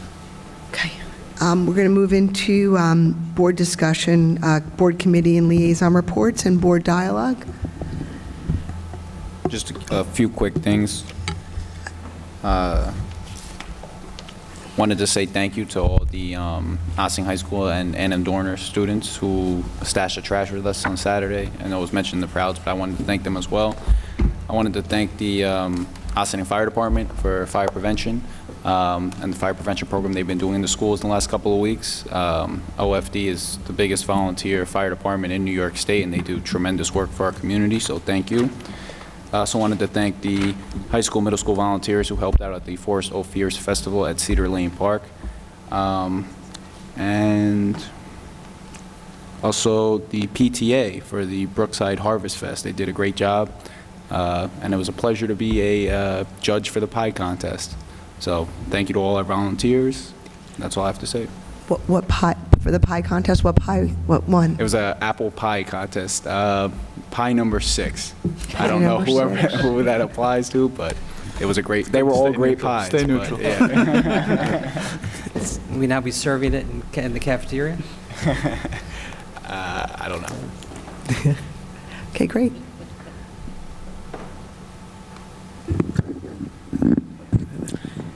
Thank you. So this past weekend, Frank, Lisa, and I, as you know, went up to the New York State School Boards Association 100th convention. There was a lot of vendors there, a lot of informative workshops going on. As you know, they had the business meeting at the culmination of the 3 days, which was very insightful to get to see all the discussions going around the state that other boards are having around the resolutions that were passed and some that were not. I would just like to recommend that perhaps in the future, maybe we can set aside time to kind of dig down as a board into some of those resolutions in the future. I know that, normally those discussions are had at the, there's already a council that kind of meets and discusses those resolutions, and then we kind of, sign off on them, and, rightfully so. But I think there were some deeper conversations that happened at the business meeting that were very interesting that I think we can benefit as a board from if we kind of analyze some of the resolutions on a deeper level. But it was a very insightful 3 days. There's a lot going on around the state, a lot of which we're already doing here in the district, so that's something to be proud of, the advances that we've made, not to compare us, to other districts, but it does give some insight into the work that we're doing and the progress that we're making. So, I don't know if anyone else wants to comment on their experience. Committee meetings, or we have the... Well, yeah, one, thanks to the three of you for heading up there. I know, years ago, West Putt used to do a conference call that board members could dial in and listen to those, informed conversations before you went up there, so that because it's like that, the more people you have in the room, the deeper the conversation, and nothing against the 7 of us, but we look at it, and it's, you're looking at it from scratch, you don't have the context that in the business room, you have a couple hundred people. I think the last couple of years, right, Frank's been on some of those conference calls that have happened, and he's brought it to us. But if there's some middle ground that gets us up to speed so we can talk in more detail about them before, that's Sure. There's been years where we've gone through each one and taken the time with it. Every year, West Putt does have their, you'll get an email in your board email, and I remind you when the meetings happen, but basically, we probably spent 2.5 hours of a lengthy night that could have probably gone another 2 hours. So I think the challenge with doing it here is, how much time do we really have to dedicate to that depth? I would say it's probably a good idea to go to the West Putt meeting. That's where you'll get more of the depth, and certainly there may be a few things to bring back from that here and basically go through, but the tricky part, it's a lobbying platform. We're not writing legislation, and all those things go along. So, but it was an interesting conference. There was a lot of procedural things at the end of the day. There was a request to extend the business meeting, and people were going to miss flights, and so it got dramatic, but anyhow, Yeah. it's a good conference. There was good things that we took from it. Yeah, and no, thank you, Frank, for your work on the committee. And I think what we realized sitting there is that, you know, when everybody collectively is spending their time on all the potential resolutions and the lobbying effort, you're starting to think about it. You know, we've all the boards across the state have looked at it, but then you're all in the room and then there's discussion, right? You're hearing points of view from all these districts, and then even if you thought you were in favor of a resolution or a lobbying piece, you realize what sometimes The implications some are. of the implications, I think, that were happening. And I'd have to give kudos to the Croton School Board, because they were up there and they were really analyzing, you know, every word as if it was legislation, and I think that's really good. So it was really helpful. So thank you, Melissa, for being our delegate, and Frank for being on the Resolutions Committee. And Melissa and I also spent the pre-conference at the school law seminar, and the state has passed many, many laws this past session, and so that requires all the various agencies to regulate that and for us to adopt them where necessary. So there's a lot. So if anybody would like to look at this, feel free to. And I also brought back that we can reserve, you know, everybody take it out, pass it around. And then we also brought back the book of all the variety of different topics that were discussed. So we have a couple of them. So thank you for that. And next year it's in New York City. So hopefully, you know, more of us will be able to go down there easier. We also have the Boards Association Convention. The national one is in Chicago in April, and we have one person, I see this is written for me to read, one person budgeted for this convention, but, you know, so we'll draw straws. Who wants to go to Chicago to the National Board Association? But I think the other part of it too is, and we can talk about this in the context of our budget, but we want to make sure that we're budgeting appropriately for next year. We're starting to craft that, so if there's, I know there's a lot of variables in terms of more dynamics, but as soon as you let us know how many to budget, obviously it'll help us sort of solidifying, and certainly we'll line by line later on, but Illy and I were just kind of guessing. So in the past we've done 2. You know, if there's a reason to do 4 because there's, you know, a desire to do so, we want to make sure that we're appropriately budgeted for. And then Something to think about now, and maybe we'll come back in November and see, do we think we can get a soft yes on what we need to put into the budget. And I attended the one in Philadelphia last year, and it was massive. I mean, massive. So not only were you meeting different board members from other states, but just you know, so many different things. What was really great for me was the topics that were discussed on the national level. And then the following year it's in New Orleans. So Chicago, then New Orleans, and so from there. Oh, I just wanted, That, but I just wanted to thank our administration that's still been involved in the Saturday Explore and Learn Academies. We have the last one of the fall session on Saturday, and I think that